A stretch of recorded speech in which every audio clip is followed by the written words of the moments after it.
Dale, yeah, yeah, yeah. Todo lo que me pongo es original. Mi piquete, mi flow es original. Una puta hecha, otra original. Tú eres fake, nunca has sido original. Yeah, yeah. Todo lo que me pongo es original. Mi piquete, mi flow es original. Una puta hecha, otra original. Tú eres fake, nunca has sido original. Yeah, yeah. Yo no puedo ser así. Que te hago daño a ti. Que te hago daño a ti. Yo solamente soy feliz. Yo no puedo ser así. Cuando hago daño a ti.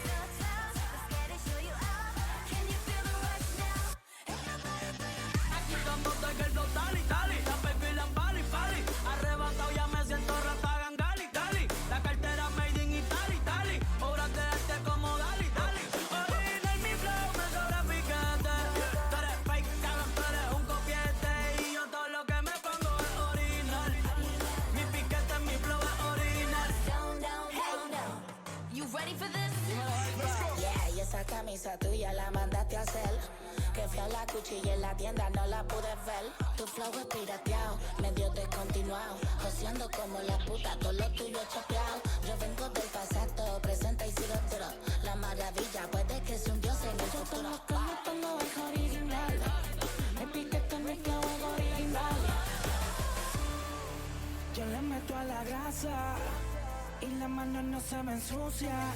Yo le meto duro, duro, duro, duro al caldero, pero mi mano no se ensucia. Soy local pero mi máquina es del extranjero. Yo soy local pero mi cuero es del extranjero. Bregando con pollo y burro parezco un granero. Bregando con Pero mi mano no se ensucia. Te voy a decir una cosa, pero callado. Me gusta el dinero fácil, aunque difícil me lo he ganado. Ya tengo 10 años en esto, soy un viejo en la liga probado.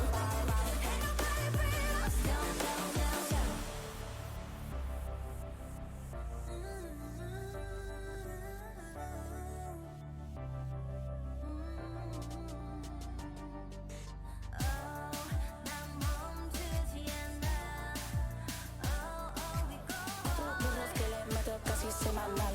Son 8 cada 2 semanas, ready pa' flipear. Todo lo que me pongo es original. Yeah, aquí estamos de que el flow tali, tali. La baby la pali, pali. Arrebatado ya me siento rata gangali, dali. La cartera made in Italy, Italy. Obras de arte como Dali, Dali. Original mi flow, me sobra piquete. Tú eres fake, cabrón, tú eres un copiete. Y yo todo lo que me pongo es original. Mi piquete, mi flow es original. Igual que original.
echoes of pain. Vi sörger. Cold and empty, lifeless remains. Vi sörger. Fields of the fallen, and blood washed in rain. This cannot be all that will be. So you have torn this world apart. You came for our suffering. So we'll bleed, cut us deep, find the depths that you seek. But just remember, we retreat, but we'll live on. Those who die aren't forgotten. Just remember.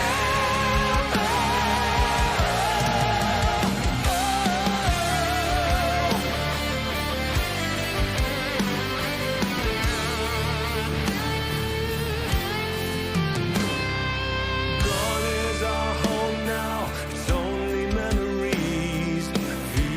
Hello and welcome to a Valence League Division 2 final of the Season 12 first split. I am your caster today, Mr. Fluffy Bunny, joined by Detect, and we are going to be going through what is a rematch of the winners' final between Ronin and Myra and Eclipse Lunar. We had a fantastic 5-game series last time these two teams met.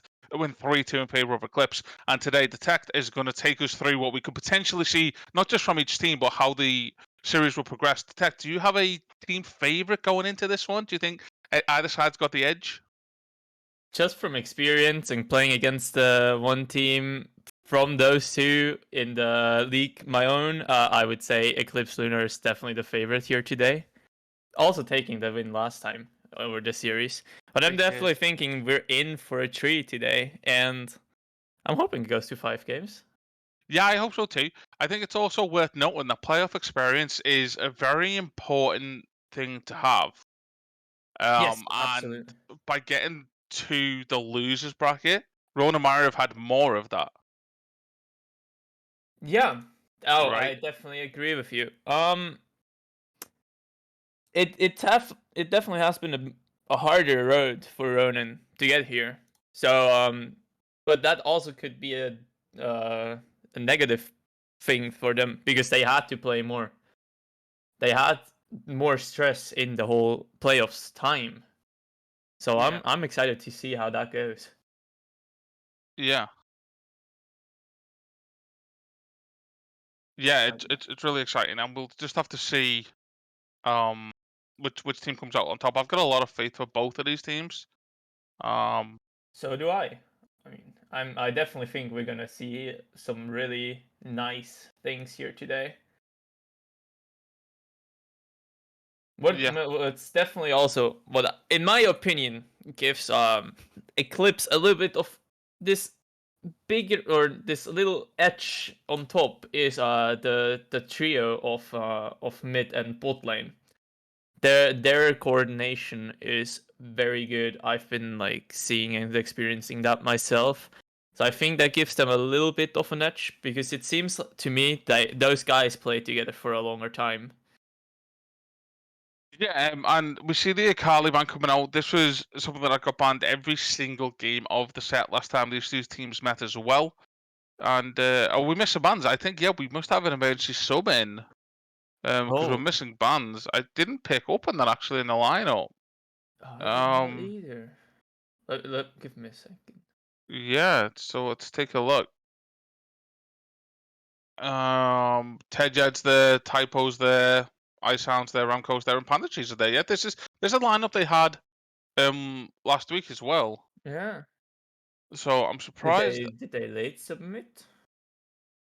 Yeah, it was a late submission. It was a late submission, yes. So there was the first 3 bans, but it is only for game 1. So only game 1, yeah. yeah, it may have an impact, but hopefully it doesn't shake them too much. And Jinx being the final ban there. Luckily, they get the advantage of being first pick anyway, so they can still get a priority choice if they want for a particular ADC or something like that. And Kale, I don't think will be it. Surely. I don't think Kale is going to be the first pick. That doesn't make sense. Hedged is a comfortable Kale player, but first picking it is definitely risky. I think yeah, Ezreal. Yeah, that makes more sense. I think you can be as comfortable on a Kale. It's never a first pick, not in fives. Yeah, and Ezreal is Ramco's most played AD carry. It got banned in nearly every game against him. Not too The long ago, actually. the Seri trade-off into the Ezreal. Well, Zeri's just been hit with a nerf too, right? So, Yeah, we'll have to see how impactful that nerf is going to be going into this game, and how much time they've been able to put on this champion and see if she's still viable. I assume they think she's fine. I honestly I couldn't tell you. I haven't played any Seri lately. But I mean Seri has been really high in priority. Yeah, My opinion though, Ezreal wins that lane. So I'm curious on what they're gonna pair it with. And yeah. then Sinza is probably just a staple jungler. Zindao's probably to do something against this Udyr because Zindao beats most, if not every, Yeah. jungler early. And maybe try Udyr and was delay picked this Udyr into top lane. Sin. Oh yeah, it was. It was red side Yeah. first. Sorry, I'm still waking up. I promise. Um, Don't worry. yeah, that's a comfort pick from Typo. We're seeing Yeah. the Udyr come out again in the winners final round one. And took over the game. It was insane. I doubted Mhm. the Udyr pick, and Typo went crazy with it. So very interesting to see what the front lines are going to maybe look like for these teams, because right now the team's lacking a bit of depth. I think both drafts right now. Yes. We see the target bans into mid lane now here, as the Ronin is missing mid and support. Um, not entirely sure what they're gonna aim for as a support here. There's Yeah, in my opinion, it has to be a mage mid, no, because otherwise they kind of lack the AP damage. I think so Except if too. you would go Ezreal AP. Maybe Ezreal's a flex here. Maybe they're just baiting. If we were going to see an AP AD carry in mid, I think we would likely see Kai'Sa. Hey, you never know. But yeah, you actually do never know, and that's one of the great things about League is the versatility that it offers with the champion pools, and how Yes. you can actually manipulate the roles around the map now as well. Absolutely. The Ari goes here in blind pick. Yeah. Ari's a pretty safe blind pick though. You get the additional flashes Yeah. plus the resets now. And the burst damage is pretty good. Yeah. So they've got quite a bit of pick potential so far. Yeah. So they leave. So Eclipse leaves the support counter pick open, which has Yeah. to be something for the engage or disengage, but something beefy frontline wise. I, Victor's a solid pick here. Um, I guess it rounds out the comp. I think they're probably going to try play through top lane. I'll leave bot lane to farm and let Nautilus roam. That makes sense to me. I would love to see Poppy here. I say this a lot. I find in streams, but look at the team that Ronin have got. Ezreal is a blink, so you don't block him, but you can block Camille engage. You can block Nautilus engage. That or maybe Braum, something that's going to stop these guys from running at you. Something disengaged. Yeah, Yeah, absolutely. Renata Renata. works. It's a bit more risky, but it does work. Herald's quite slow. I mean, I think the speed of Herald is fine against a whole like a full engaged kind Full of engaged comp. team, yeah. It just in my opinion doesn't make that much sense. Where's the front line? Where's the beefy guy? Yeah. Yeah, I mean, Zeri gets quite tanky as far as ADCs go. Vlad scaling into the late game gets pretty beefy as well. I don't think that they're going to be missing overall HP as a team, but everyone on that team can be one shot pretty comfortably. And Yeah. if Icehound gets ahead on this Victor and he ults in a good spot, then he could just clean ace. Yeah, I agree. Yeah, I think I prefer Ronin Myra's draft here, if I'm being honest. Yes, I think draft wise Ronin has a big lead here at the moment. Yeah, they have better seeds potential as well. Mm-hmm. But they are gonna. Well, you would say they would struggle to protect their AD carry from the likes of Zeri and Ari, but it's Ezreal. He can just leave himself. Like he's one of the best peeling self-peel AD carries in the game. So, Yeah, that's true. um, I plus think I think the engage potential from Ronin's actually a bit better as well. Like, I feel outside of an Ari charm or an insane, really slow Renata roll hitting, there's no option to start a fight on the side of Eclipse Lunar. Eclipse plays for the past engage. They want to be engaged. That they're not gonna engage themselves, or they hope for a pick with the Ari Renata kind of. Yeah. And that can be really tricky because Victor Ezreal concedes really good, and if you put Nautilus in front of that, and what Ari's going to charm Nautilus, and then we're going to full engage on the tank, I don't think that sounds like the best idea. So No. I There's think, also Udyr, which is also very strong in sieging and yeah, pushing side lanes. So I'm curious on how Eclipse is gonna approach this game and how Ronin is gonna execute their comp. so for me, this is an early game slugfest. Eclipse need to get an early handle on this game. If Ari gets ahead, if Vladimir gets to his power spikes early, then everything else won't really matter. If Zeri gets Triforce like 12 minutes into the game, then they should be able to snowball it out before Israel comes online, before Victor comes online. If they don't, though, and Ronin are able to delay those deaths and keep the gold away from those scaling carries, then the longer the game goes, the more likely they win. Yes, I think until 25 minutes, Ronin is gonna have a hard time. Yeah. But past 25 minutes, in my opinion, Ronin is just gonna run them over. Yeah. Eclipse doesn't really have anything to answer the engage of an Udyr, of a Camille, of a Nautilus all at the same time. Udyr is gonna be so unbelievably fast, and He even does. though Seri is even though Seri gets beefy, she's still just an ADC. Yep. So yeah, I'm curious on how this is gonna turn out. Yeah, like I said, we've got to see some early moves from Eclipse. Get your Ari like going early. Get your Ari rolling so that you can then roam into the top lane maybe and get Black going too, and play around these solo lanes. I think leave your Zeri and Renata in the bot lane. You're probably not going to kill an Ezreal Nautilus anytime soon anyway, bar a Yeah. massive misstep from Ronin in the bot lane. So yeah, I'd focus around the solo lanes, focus around Rift Herald instead of Dragons, and try in the game early, like you said, pre 25 minutes, get all of that gold like together, and then it won't matter about the team comps because you'll be 6k gold in the lead, and well, you'll just win Absolutely. anyway. I think both teams will play around top mid. It's gonna be a top-sided game. Yeah. From paper, just seeing what's on paper here. Both Camille won together early, ahead early, a lot. Like that's nearly a must for a Camille. But so does Vladimir. We do actually see the ignite being opted for instead of flash as well Yeah.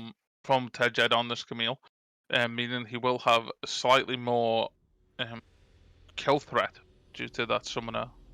Yeah. Is the game running for you? That's Yep. my question now. Yeah, just Because give it I a have a couple of black seconds. screen. Yeah, you will. It's that spectator bug that I mentioned to you. Give it a Okay. couple of seconds. You'll be able to click through the timeline, and then we'll get to the Okay. 10-second mark and pause it, and we'll all sync up. It's a small indie company, so we have to give them benefit of the doubt. You're right. Okay, yeah, it works now. Yeah, so get yourself to the 10-second mark. We'll have a Yep. pause, and then we'll all sync up, tie it with production, and yep. Yes.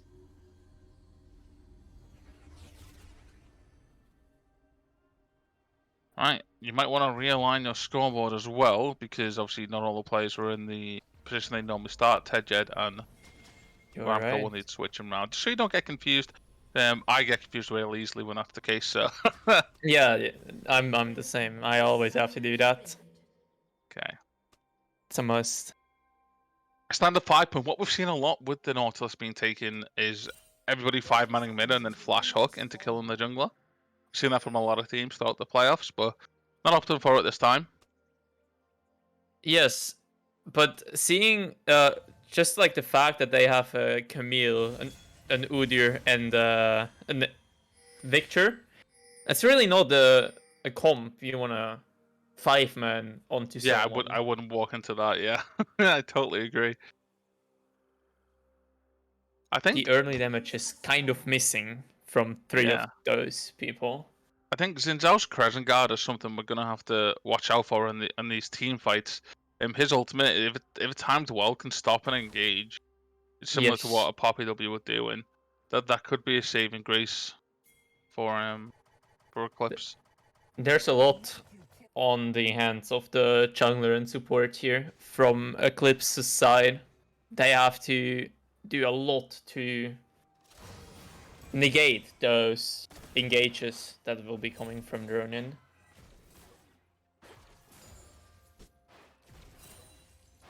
Okay, so we expect Udyr to clear a little bit faster than Xin Zhao. Not that Xin Zhao clears bad, but clearing top of the bot is slower anyway, because Krugs take so long. They're very slow to I do. agree. And if we see any aggression pre-6, I would say it's probably going to be this bot lane. The mid should be farming out equal trades, and It's gonna be either mid or top that yeah, will be showing aggression. yeah. The Vlad should know to be quite cautious there, though, I think. Yes. I think in this it's definitely gonna be farming a lot in the early game. Yeah. Victor just wants to farm. Yeah. That ties into the hands of Ronin pretty well, so... Yeah. Look at If this they have- Udyr clear speed, by the way. He's already Yeah. clearing his red buff, and Xin Zhao's only just finishing his top side. This is insane. Udyr is a really, really strong early game jungler. Yeah. More aggressive poke. So I sound getting the upper hand in mid lane so far.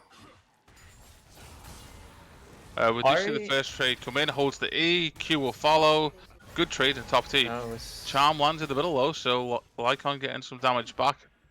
And a couple of half HP bars across the board, but overall, pretty chill. The problem no here. Vlad. Oh no, Vlad! Oh, you're gonna be first-blooded. No! How did this happen so quickly? You should know you can't fight that, but Udyr's can't get the bot in as well. Stun comes in, Nautilus Hook will land. Zeri is locked up, Flash Veil as well. Renata W will come through, but Kill Gold is given over to Ramco, and that one just went over for free. Zeri just wasted her flash there. Yeah. Even if the flash wasn't on the spot, and it was towards the Renata, I think she dies anyway, right? She would have died anyways, yeah. She face checked that brush, had no clue, there was no way of escaping. Yeah, and they should have known that Udyr was around the side of the map, so maybe a bit risky to do that. Wait till your Xin Zhao's here and let your Xin Zhao check it instead. And then the 3v3 is actually probably in your favour at this point in the game. Xin Zhao's that strong at level 3. They could have had a fight there. You can't underestimate the damage of a Nautilus. And paired with S12. S12 early damage is not that bad. Hey, he started. On the other side. Yeah, Xin Zhao's here. Oh, good flash though. Flash to follow. Very nice. Don't know if it'll be enough. W lands from Victor under tower at stun. And Icehound gets the trade. Oh. What a great turnaround by the Victor there. That's a disaster for Eclipse. Yeah. It's the last thing you need to happen. Not only do you give the blue buff over to Victor, but 300 gold to boot. Oh, if there's any champion you don't want fed on this team, it's probably the Victor, let's be honest. Yeah, Victor and Camille. Definitely. But Eclipse should have just taken this flash in mid lane. Yeah. He flashed, There was- kept it, come back in 30 seconds. Yeah, there was no reason to flash that. Ari had no chance of following that up. I think that's just a case of a huge miscommunication. Yeah. Yeah, I think so too, and Lycon just weren't ready to follow that up, and Nautilus is roaming to the mid. Ari does have flash available, so I don't think much will come of it. Maybe we're looking to start on this first dragon, which is an Infernal, by the way. Infernal Drake it's first, been yes. started. It is being started. Sundra is working away at that, and there's no vision on it, so I think he's going to get that free, but a ping comes through, it's been warded now. Did they Udyr's know on it's the way teleport as though? He's well. been there for quite a while. Nautilus has arrived, the bot lane is coming up though. Hopefully Director Cam will eventually take over, it does. 1500 HP, this is going to be dead very quickly, and I think this has to be given up by Ronin, yeah. Yes. Charm lands, perfectly charmed, and a lot of counter engage coming in there. There's Victor's zone as well. He's from Nautilus, but gonna give his life, walking back in, tries to flash out. Few hits as well, so Nautilus may be living on this one. Ari ult misses the charm though. And yeah, Panda G's getting away. That was a very close call for Ronin there to walk in. Yeah. That late. Yeah. Oh, we do see an engage under the tower as well. Vladimir did take that tower angle, but did pull to avoid it again. Ult comes through for Camille, will eventually fall, and it's a trade back in the top lane. Meanwhile, though, Victor trying to kill an Ari, but Udyr is here to save the day. The stun comes in, and no way is he going to live on 100 HP, but he does. Good save by Typo, and nobody dies in the mid lane. That was very close for both sides. Yeah, it's Ezreal ult. That's going on the Oh, it's going to try time the Ari. It's time the Ari, and there it is. Ramco gets the kill. I didn't see that coming. Oh, but that was so beautiful. As an Ezreal enjoyer, I knew where that was headed, and it wasn't headed for the truck. I play a lot of Ezreal myself. I have not thought about that. Oh, really? I thought he was just going for the push here, which would have made sense as well. Oh, always going for that snipe. We're hungry with our ultimates as Ezreal players, but that is another 300 gold into the hands of Ramco on this Ezreal, who is looking a lot more comfortable today than he did in the losers final. So maybe we will see a bit more of a stellar performance, which would be exciting. And they won, of course. So they won, but having a win on a performance you didn't feel very well on doesn't feel as good. Trade potential because of Sheen. Tejed clearly quite aggressive on Camille and knowing when to trade. Invade's coming in to the bot side jungle as well. 4 members of Eclipse making it into that jungle to make sure that they can just go the red buff. Udyr though quite happy to say, well, you can take my red buff, I'm going to take the Rift Herald. Attempted engage from Camille in the top lane, pull from Vlad. And that one will taper out as well. It's weird to see these two going at it. Obviously, Camille wants to fight, right? But Vlad can just not fight. Yeah, Vladimir has to disengage right when Camille is jumping in, and he also has to heal up again with his Q, which makes it kind of hard for the the max range hook does land. Glacial follows as well. Ezreal is popped immediately though. Renata Q lands too for the handshake, and Ezreal is being tested. He misses the ult, manages the E out, but gets exhausted. Nautilus will fall to the Zinzao came over the wall as well. Zeri doesn't manage to finish the kill, but Ezreal gets it because of the tower as well. And it's 1-for-1 traded back on the day. Meanwhile, Camille being engaged on by Vladimir in the top lane. Dive will continue to happen in bot. Zinzao's going to die here though, and the ult might not be enough for Renata. Ezreal is still alive, double kill. And nobody died in the top lane, by the way, in the back of that either.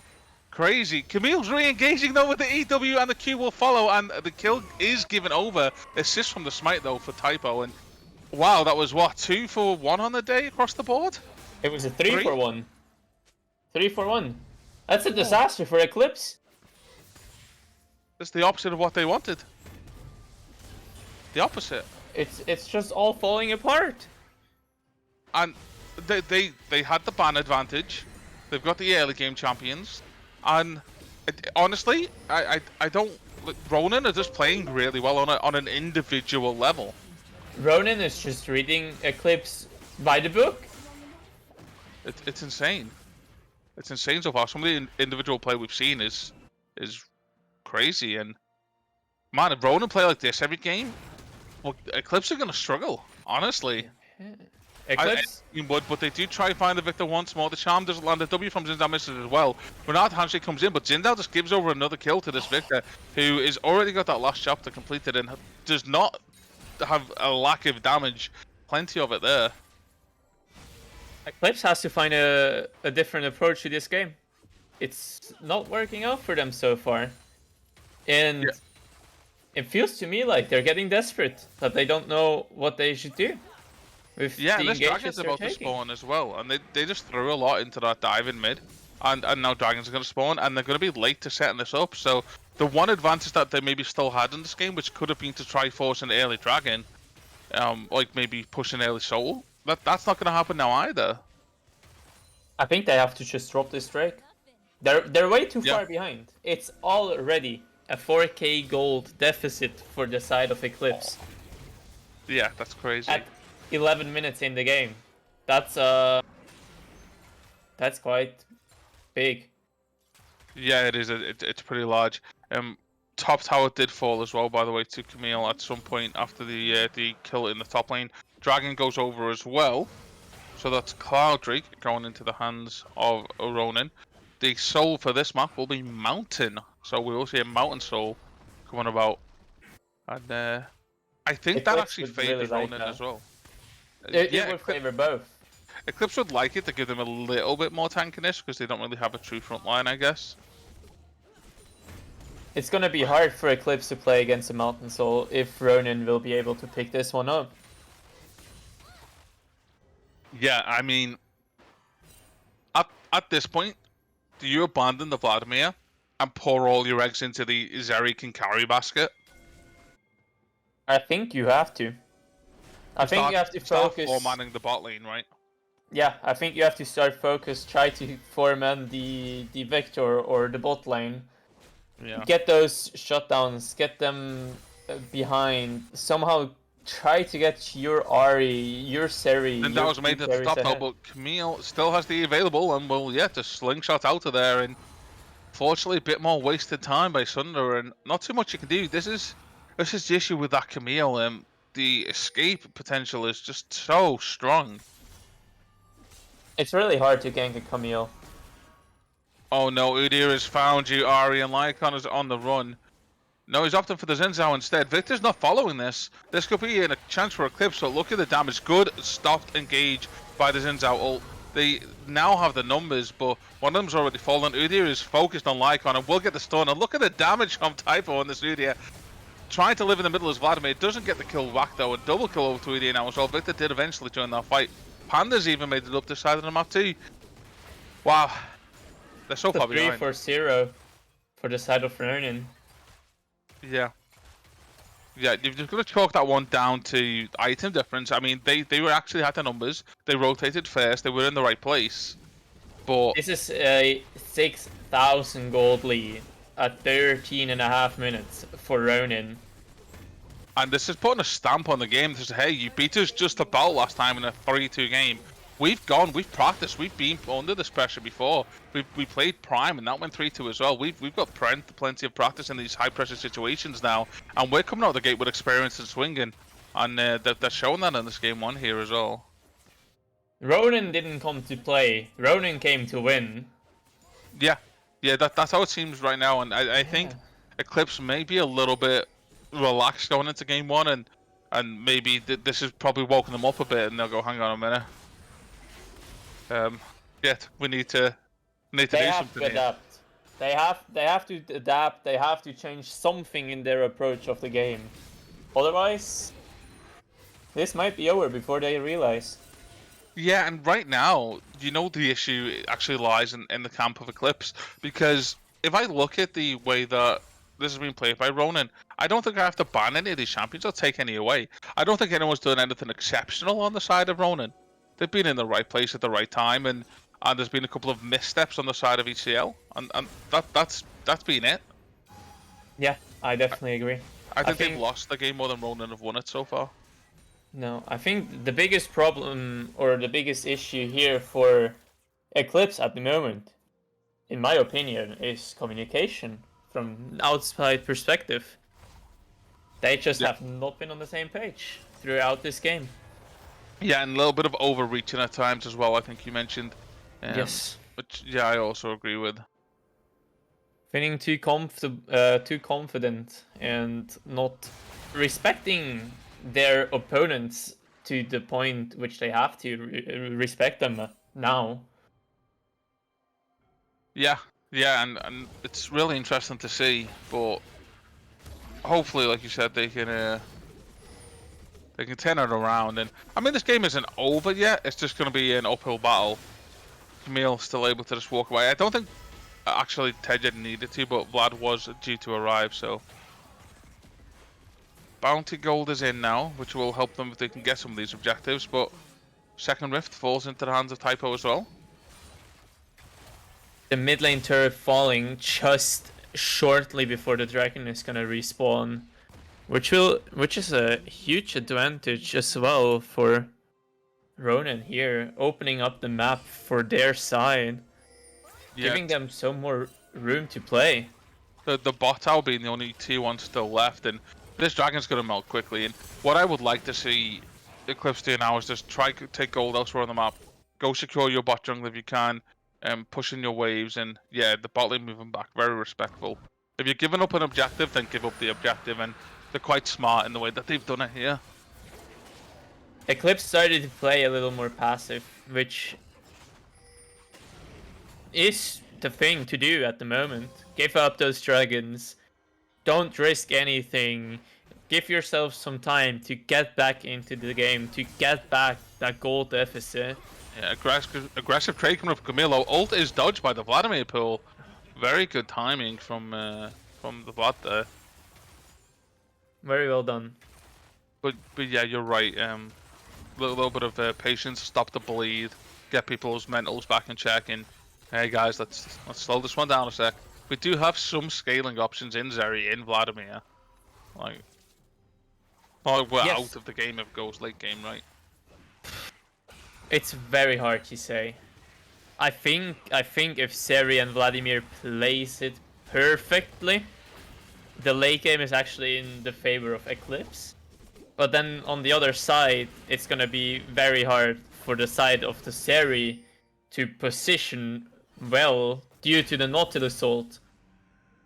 That's gonna be a huge or a major thing to take care of in those team fights in later stages of the game. Yeah, we'll have to see how they manage to get through to the Ezreal, to the Victor as well, because Zindel's top, and they're going to try force a dive again. Renata's here to help out, but Tedjed's pretty beefy right now. The Hex Drinker there as well to stop any of that Vladimir burst damage coming through. And Herald being dropped in mid lane. when you see Electrocute proc, there's 3 abilities. If it's somebody from Ari, but that person's Nautilus and his health bar goes up and not down, you know you're in trouble. Yeah. Couldn't have said it better myself. Yeah.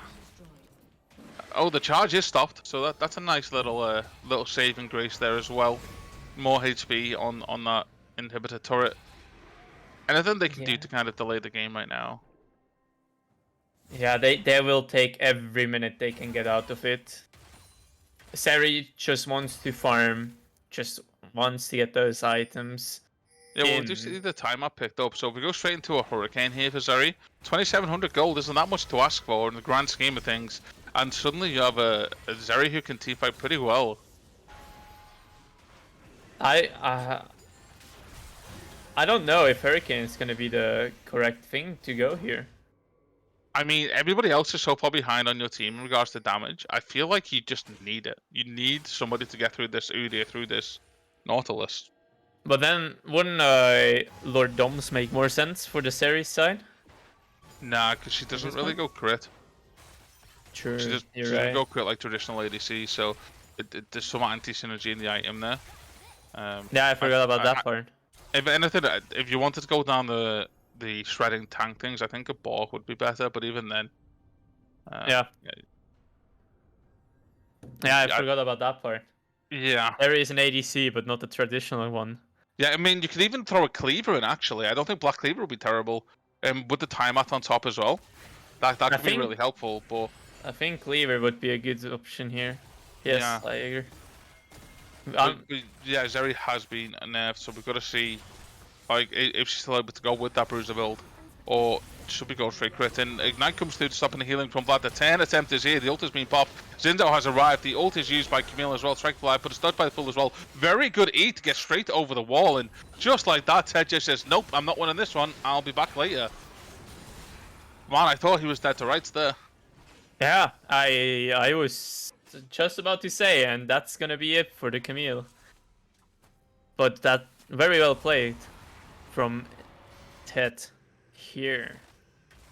Yeah, very well played. Very comfortable on that champion, something that we may see banned away going throughout the series. I think if we are struggling with it in the top lane on the side of Eclipse. KDs aren't looking great, but across the board, despite the gold deficit, the CS is pretty even with the exception of the junglers.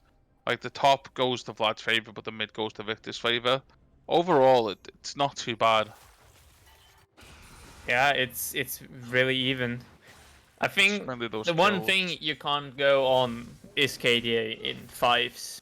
A Yeah. team can be ahead 20 kills, but doesn't matter. Like it doesn't mean anything in the end. Yeah. It's all how do you execute? How do you siege? Do you get turrets? Do you get objectives? And there goes dragon number 3 into the hands of Ronin. One more will be the Mountain Soul, and that's when we're probably not going to see any more deaths on the side of Ronin Myra. ECL already only being limited to 2. Eclipse has to find an answer in the next 5 minutes. Oh no, they thought they were coming to get the pick, but they are the mice that have been trapped this time, and it's going to be an instant kill on the Zinzao. Teleport comes through, but that could be to your death though, Vladimir. Goes for it anyway, ult to follow, flash out from the Victor, and yeah, there's no way for you to get out as well. Flash might just do it. Ooh. Charm from Ari lands, but the shoot is so quick, and Typo will lock down another killing spree now. Hunting down the Ari too. This Ari dies very quickly. Flash used there. Zeri's here now finally to try pick up the pieces. Renata misses, but Zeri does get the kill anyway. Shutdown gold going over to Zeri is really good there too. 550 gold on that one. Bot tower nearly falling, but not quite going to get there. And Zeri's getting hungry. She's looking to chase this. 2 levels down. I don't care. I'm going to go over this wall with exhaust. Both exhaust each other. But the W from Renata actually keeping Zeri alive to get the kill. Another shutdown gold going over to Zeri. Another 800 gold. And we could just like that see a gold flip into the right hands of Eclipse. This is huge for the series here, and huge for Eclipse. But nonetheless, it's still an 8k gold lead for the side of Ronin. So we'll see how much will that bring back the series or Eclipse in general into the game. Seri now finished Ravenous Hydra. Titanic Hydra. Titanic, yeah, which was the standard build prior to the nerf. So I'm not too surprised that we're still seeing that. I don't think it was standard to finish that second item though, was it?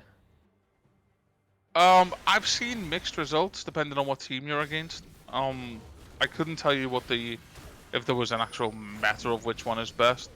Because from my own experience, I did not like to finish that as a second item. But I was not really much of a Zeri enjoyer, so. I played a few games to get half her ready for series as well. Yeah, that's what I've done, and I prefer Hurricane, so. Yeah. But each to their own, I guess. Or a Borg. Blade of the Ruined King. Yeah. I liked to go that secondary as well if there were tanks in the enemy team. And Nautilus notices the Vladimir lurking in the bushes. But careful. Baron is on the field, and maybe both teams are looking to play around that objective right now. Caution to the wind, maybe from the Zinzao, and you can't go that close to a bush as a Zinzao. You're very squishy. Ult is popped, and that's a big ultimate to lose. Eclipse doesn't have vision. They don't know where people are. They don't know how far they can go. Yeah, and the Baron has been started up, but will die very quickly. We've got double Triforce hitting this thing. Actually, Camille's in bot lane. Luden's Echo already with the Shadow Flame for Victor as well. So the Baron falls pretty quick. They are here now for an attempted steal. Zinzao does have flash available. ECL can go. Well, he gets it. He actually gets the smite steal, and the fight will maybe break out. But instead, no, they take the kill back. Camille TP'd in, but it's going to be into an instant charm. Renata ult as well, and you will fall there. Shutdown gold going over as well. Nautilus Hook comes through, hits Vladimir. The ult is following too. This Baron could have been stolen and instantly lost as Zeri falls. Double kill for Ezreal. Victor coming through with the laser as well, and it's going to be a clean 4-for-1 ace and loss of the Baron, but it doesn't matter because nobody's got it for the side of a Ronin Myra. What a fight. It looked so good. It looked so good for Eclipse. But Zeri could move. Yet, Ted being the sacrificial lamb, I'll TP in to delay their exits, and that's all that happened. He TP'd in and he died, but it bought them the 2.5 seconds they needed for the team to catch up from the Baron, get the Nautilus in, get the Ezreal in, get the Udyr in, and oh man, then the Victor damage just lays on top of all of it. Crazy.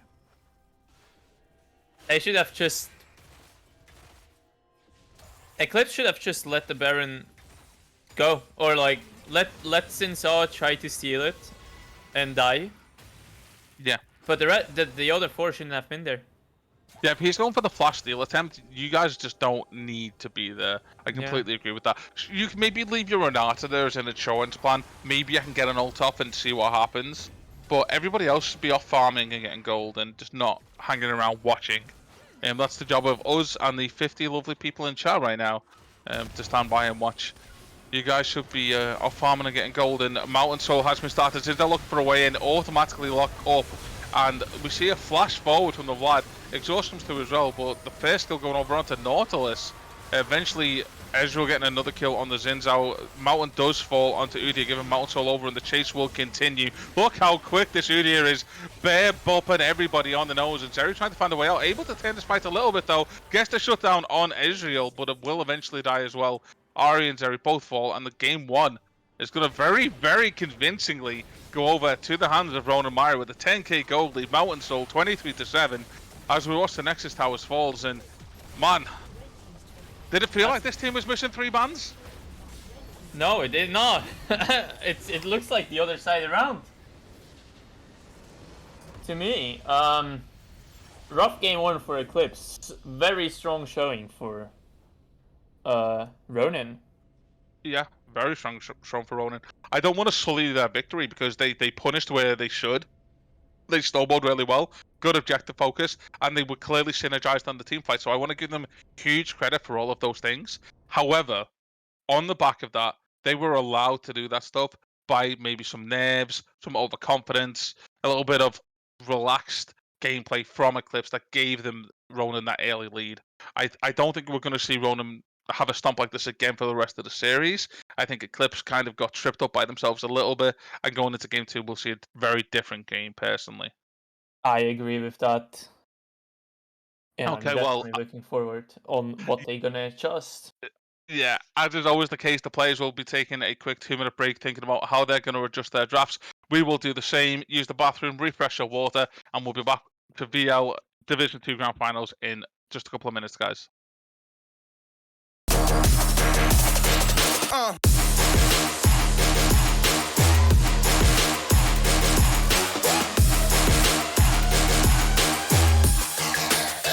Make it clap.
Hello and welcome back to the Valence League Division 2 Grand Finals. It is me, Mr. Fluffy Bunny, joined by Detect as we watch the two tyrants of Eclipse, Lunar and Ronin, Myra battle it out for who will be crowned as Split 1 champion for Season 12. These two teams met a couple of weeks ago and it went in the favour of Eclipse Lunar with a 3-2 victory. However, straight out of the gates this time, we've seen a devastating result as Ronin Myra went 27-4 and absolutely blew Eclipse Lunar off the rift and definitely came up prepared to swing for this one. Joining me today is the one and only Detect, who is going to break down very briefly last game and what changes we might see going into draft for Game 2. Detect, what are we thinking? I mean, there has to be a change. I'm not sure where because it fell apart on every side of the map. Eclipse just has to revamp here. Maybe get this jungler on something else. Force them on, get the Camille out. There's something to get them the edge over Ronin. Yeah, it's worth noting as well. Losing side does get to pick which side of the rift that they want. Eclipse have opted to stay on red, which means that they were happy with the pick order of champions. Maybe we see something other than Vladimir. It seemed quite a weak pick to me. It takes a long time to come online. Maybe we see something like a traditional tank or something a bit more aggressive in the top lane. Do you think? I think the problem with the Vladimir was he had nothing to back him up. Yeah. He had nothing to go in with him. But I would say so as well. I think there has to be something else coming out. Maybe. Well, Yeah. one of the things that Akuven plays is Gangplank. This is a consistent solo queue champion that they play, and it actually has just been buffed recently in the last patch as well, and it is getting really insane results, I believe. Ezreal Zeri going to be the matchups again, though. Yeah. Very high priority on this series. So it seems like they definitely didn't see the issue with their picks so far. Yeah, the bans stayed the same, and the three bans that we missed will be Caitlyn, Ashe, and Jarvan. They're For this targeting Zin. Monsi with those bans. Is Xin Zhao okay? coming again. But Sticking with the Zinzao and Udi to mean, answer and Camille to answer as well. Why wouldn't they change it's just a anything? run back. It's just a run back here. Now, I did say that I feel like Eclipse lost the game more than Ronin won it at times. And again, that wasn't taking anything away from Ronin as much as it was, hey, like Eclipse, you kind of overstepped here and there. Maybe they thought that was the case. Maybe they thought that they kind of just entered game one and that they should have won it based on draft. Because right now everything looks the same to me. It's just a run back. it's vu. a run back from game one. Okay, so if the thing is now, right? If Eclipse win this game, then Ronin go, okay, well, we won game one, they won game two. Sure. It's a whatever. reset. Yeah. Then it's just gonna be a best of 3 in the end. But if Eclipse do this now and they're like, oh well, we ran the same comp back and we lost again, that's rough. That will be a rough one, especially because they decided to run back the first 3 picks. What do we see for bans? Vigar, Leona, not the Nautilus. Yeah, it's. Are I they mean, going it to take seems the to me Nautilus? that Eclipse did not see an issue with what was picked. Yeah, Clearly, they are taking the Nautilus. Okay, that's one change. I think that's a good change. I think pairing the Seri with a heavy engage support gives them such a huge advantage on the lane. Yeah. Also, a lot of pressure. I don't know. I'd actually like to see something like a Morgana taken here. For the side I think of that's Ronin. gonna have to be it. Oh, Soraka. Soraka works Soraka. too. Yeah.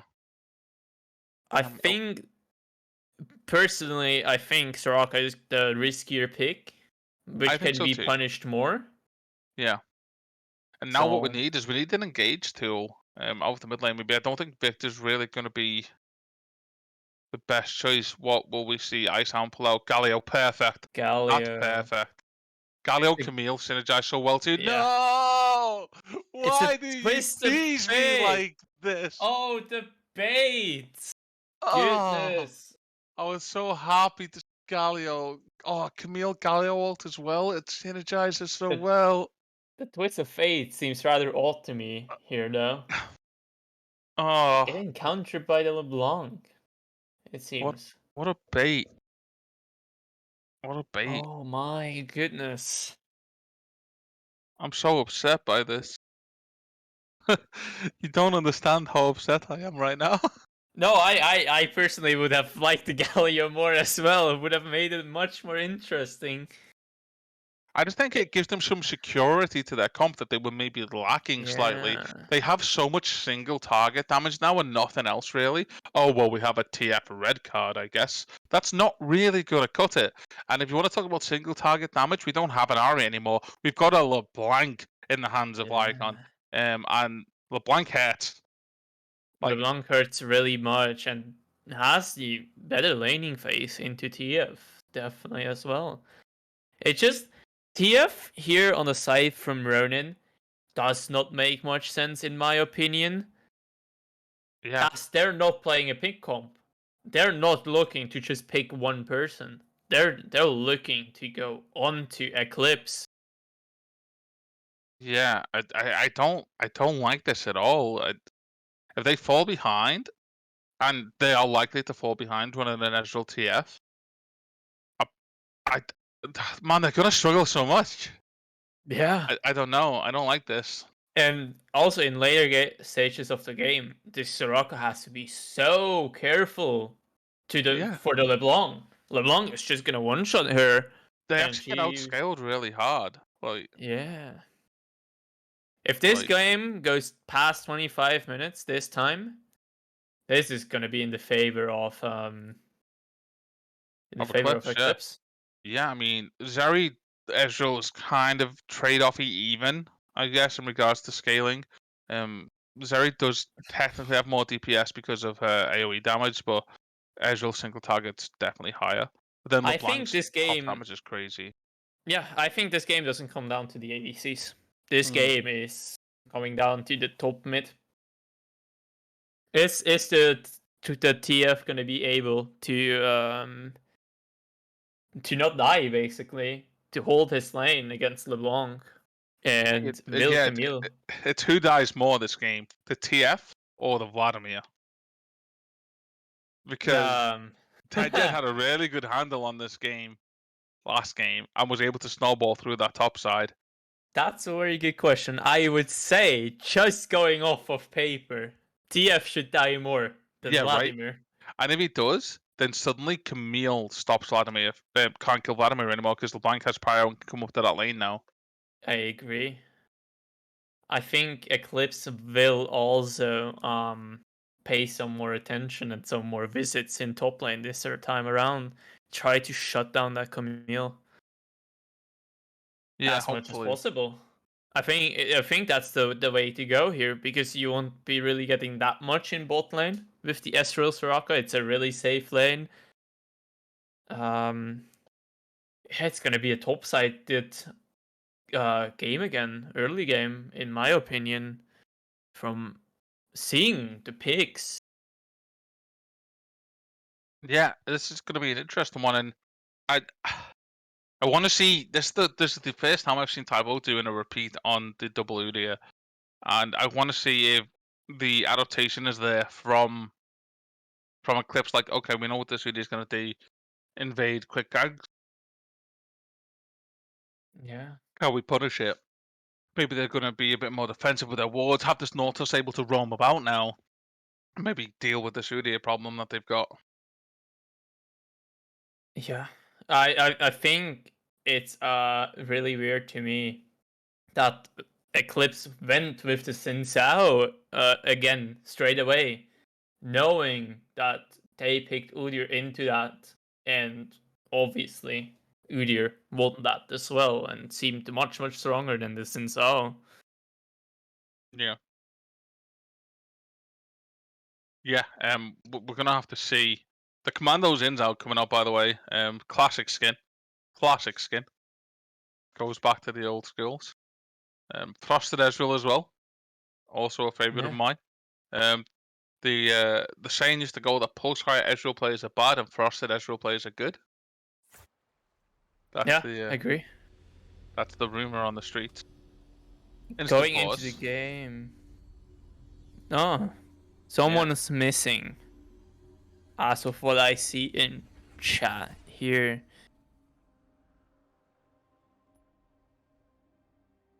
So it seems that I don't know who's safe.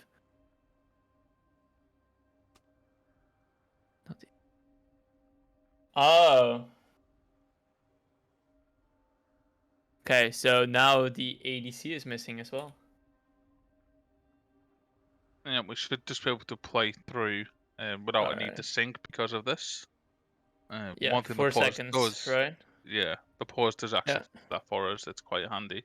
that's true. That's very nice. Hopefully we're not waiting too long. I want to see these two teams go back at it again. Enjoy. Yeah, I can't wait for this game to start. Like, this seems really should be a great game. I'm wondering how Eclipse is gonna adapt. Like, they have to do something against this Udyr. I think the Udyr was really a huge part of their win in game 1. I wonder if we see the flash hook mid coming from the Nautilus this game as the unpause comes in. We'll likely see a stutter on the stream, guys, and it's basically a bit of desync between the spectate client and game. So when you see a bit jittery in a second, don't worry about it. There it is. Oh yeah. Yeah, don't press anything. It's fine. It will Okay. proceed. Yeah, it's just a bit of desync due to the I built-in see. delay. Yeah. You stopped at 20 seconds as well, right? Yeah. I know it's back Alright, on the way. cool. Cool. Yeah. And Perfect. welcome to the wonderful world of casting with shit technology, because Riot Games. We do see an invade coming through in the bot side though. Nautilus leading the charge. The hook will be ready. Ezreal spots this one out though. If he's paying attention. And He did pay Remco attention, and has the the flash is out. flash. Has the flash. So little tip here. If you are going to stand there as the Ezreal as well, just don't level up an ability until Yeah, you see wait. them coming. Just Yeah. wait. Skill your E in Yeah. the worst case scenario. And that's Or sure, starting lane with E isn't great, but it's better than Ben and Flash. just don't stay there in the first place. Put a ward Yeah. down, something. Just it's a Nautilus. Nautilus likes to engage. Just don't be there in the first place. Yeah. This is definitely gonna be advantage for the Seri Nautilus. Yeah. We got side. vision from both sides as well, so they should be aware of the Zinzao starting top. And the same applies for Eclipse. They should be aware of Udyr are also starting top. Yeah. I'm We've seen wondering. this. I'm wondering if the Xin Sao is gonna adapt on the pathing. If he's gonna. And skip Krugs. Yeah, exactly. If he's just going birds right away into bot side. Yeah, I think he needs to, because he was so far behind on Clear last time, and that got the snowball rolling in the bot lane. Otherwise, I think if he would. Okay, he went straight to the birds. Otherwise, if he decides to go Crux, I think you just have to early gang top lane then to get some advantage out of that. Yeah, some value out of it. Yeah. Yeah. Gonna be Since all pathing into bot side now, though. So yeah. I think Ronin have made this game a little bit hard for themselves with these immobile champs, and I'm a little bit concerned. Gold card trade coming through though, and the distortion forward from LeBlanc. So even trade overall. But those trades are going to get a bit more painful, I think, for iSound as the game progresses. yeah, it's not what you want to do as a TF. You want to farm, you want to roam to different lanes. You just want to get 6 as fast as possible without losing too much. Yeah, I actually really enjoy TF as well, but I feel like he hasn't really been in the top of the conversation for a while, and it's another distortion forward, full of blank, electrocute procced again, and smartly playing around that rune there, making sure that... Oh, that was a swing and a miss. I think TF is a very, very strong champion. Especially in 5s. I don't think he is as much in solo queue. Yeah. I just think... A half global. Yeah. I think currently there's just so many more strong mages and champions to be played in mid in general. Hoovan, by the way, definitely having a better handle of how to trade against Camille this game, and respecting the engage with the a bit more there and not losing the early HP. Udyr sneaking into this bot side bush, and Typo will be looking to get some kind of counter engage. It's at this point you scream to Astral, please get hooked, and that's what happens. The hook lands. Nautilus flash is forced, exhaust is used, and that's his area flash as well. Meanwhile, though, the root comes in mid as well with the E-chain landing from LeBlanc, so very good damage across the board, but for varying lanes across the teams as well. Yeah, this is hurting the TF a lot.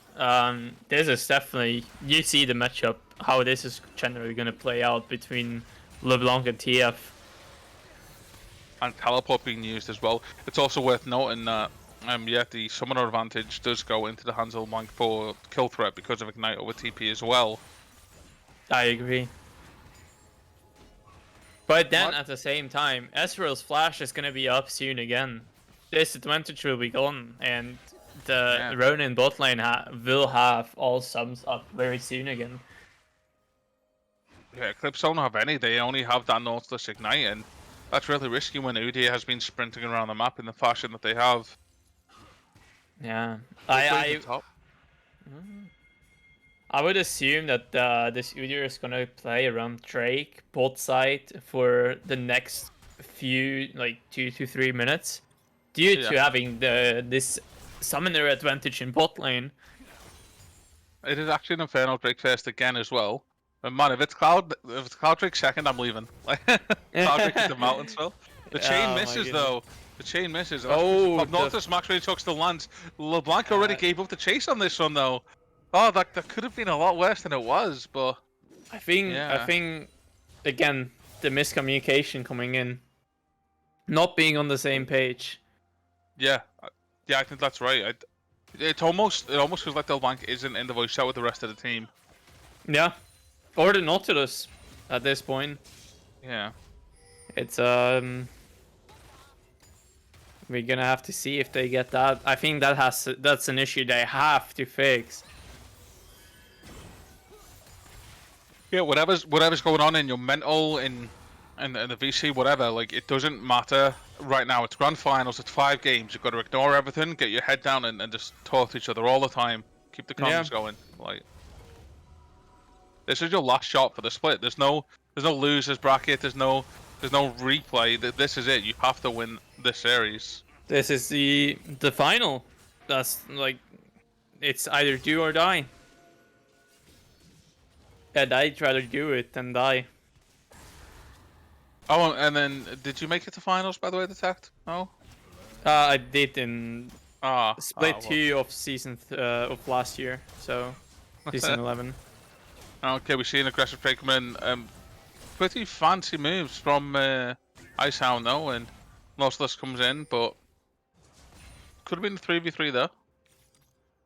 Tapers out into nothing.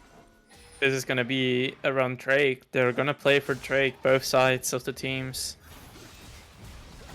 W poking away at Udyr. Hook lands, but Udyr, you're not tanky just yet, and you will fall as first blood over to this LeBlanc. Yeah, you gotta be careful. Like, Udyr's pretty squishy early on, and Yeah, it's this a lot of LeBlanc damage. is getting scary as well. Yeah, double Like arms coming already in. Thought the dragon in. That chain looked like it missed to me, but Riot Games says no, it didn't. Let's be popped. Enough for one card. Opts for the gold. Flash comes through. Will it be enough? No, it isn't. No, it won't. TF had no mana. That was a very optimistic trade for the LeBlanc to go in there. Yeah. Being already as slow as she was. And still staying. It's kind of risky. TF can blue card yet to get some mana back in. Zin's out here though. You did hear the dragon just fall. Flash will be saved, but your life will not, and it's a solo kill into the hand of Sundra this time. This was just an overstep from the TF. He knew they were around. And the way that LeBlanc stayed with this little HP and this little mana, he should have known that they're looking. Yeah. Udyr, by the way, is only just ahead in farm this game as well. Sundra definitely picked up the pace a little and definitely woken up going into game 2 here. Up in KP and even on farm. Yeah, I think this early first blood on the Udyr definitely didn't help him either. Yeah. Across the board though, everywhere else looking pretty even. Obviously the kill on LeBlanc, but 10 CS deficit, so that balances out pretty much. Yeah. Battling 5 Seri- CS lead for Zeri too. Yeah, Seri holding the CS lead, even though playing the 1v2 for a huge amount of this game so far already, as this Nautilus has been roaming quite a lot. Well, Which I Ezreal really think- supposed to punish a lot of ADCs, I find. Yeah. I think it's the right thing to do for the Nautilus. Try to get this LeBlanc ahead as far as possible. Yeah. W trade coming in, so the second part of the queue will follow, and Vlad should just heal that back up. Now that he hasn't lost the early game pressure and fallen behind, he's able to get those early items in. Blast and Wand already in as well, and can just heal up pretty comfortably. And except maybe I don't need to fight you. I'm going to scale past you.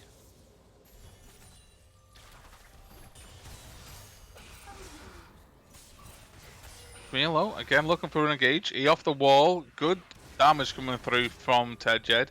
Getting the Vlad down to half, but the trade could be returned now. Udyr is here to try and get the bear boop, but Pool is available. Ult is popped as well. Zeph is here, but unfortunately nothing else will come of it. So they have to disperse, and very patient play and very well played from the Vladimir, you have to say. Yeah, definitely. Good, respectful flash from Strak here as well. Nautilus just missing out, and back and forth trades. Ult used from Ezreal to get some damage in, but won't really do much else. And Camille is going for it, knows that the ult's not available, but Pool is. Meanwhile, though, Nautilus again attempted to re-engage in the bot side, but you're not too tanky yourself yet, but he's still level 5, no items. Ezreal will chunk you out if those W's land. Nautilus is really not that tanky in the early game. Oh. Yeah, look at the trades coming through from Soraka though, and that's it. Zeri is falling. LeBlanc is on the back now, but it could be too late. TF got here first, and Nautilus, you can't hook if you can't move, and Stronger will fall too. I sound picking that one up. Flash is ult used, but in the wrong order, I think. LeBlanc still gets the Constructor and makes them fall. But finally, Udyr stand up to this fight as well, and look how quick this man there, Pig thing, can run. Dodges the W, gold card comes through, stun lands, Udyr takes the kill, and that is a lot of gold going back into the hands of Ronin, tying things up 3-3 overall now. Yeah, that was just a 1 for 3 and for the side of Ronin, which, I mean, that's a disaster for Eclipse here after having this early lead. Gold dead even at the moment as of right now.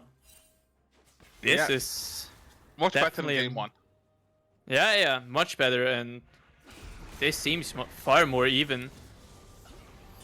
Yeah, I think punishment's coming from both sides now. The scene where they can maybe catch each team off guard and utilising it, so that's pretty handy. And it's worth noting though, Udyr did pick up the Rift earlier on, so Shelly will charge down the mid, get 3 plates, and more gold going over the hands of Ronin at the moment. 800 gold lead. LeBlanc engaging, Nautilus is here. We might see that 3v3 that we threatened to have earlier. Udyr does get the burst on, but he's not that tanky just yet. Soraka's silence comes through, and Udyr is being healed up so much by Soraka. LeBlanc comes forward, doesn't get the kills, and Zal gets the credit for that one. And this TF, you just can't move. Look at that CC double kill for Xin Zhao. And that's not a fight that you guys win yet. Camille has made it though, and will E over the wall. Ultra follows, but there's no escape for the Xin Zhao. Soraka just about gets an assist, and they trade it back. Oh wow, lots going on in this game. Very well played mid fight from the side of Oh my god, Eclipse. there's your little chunky LeBlanc to 120 as well. Yeah, very Jeez. close. True shot barrage, I believe that one is called. Yes. Yes, you're right.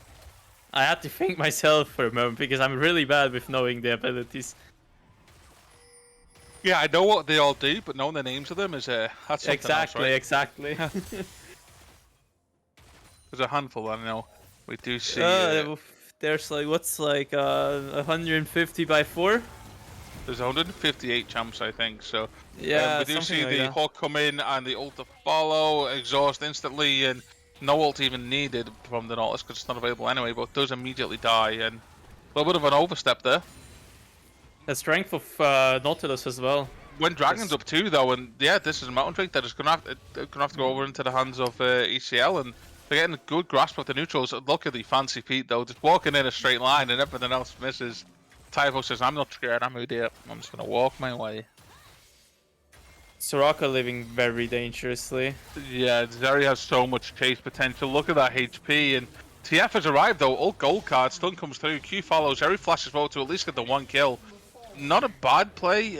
Maybe could have flashed over the wall to get out. It's a hard flash, but it is doable. Yeah, it's either go for the kill or try to escape or like escape.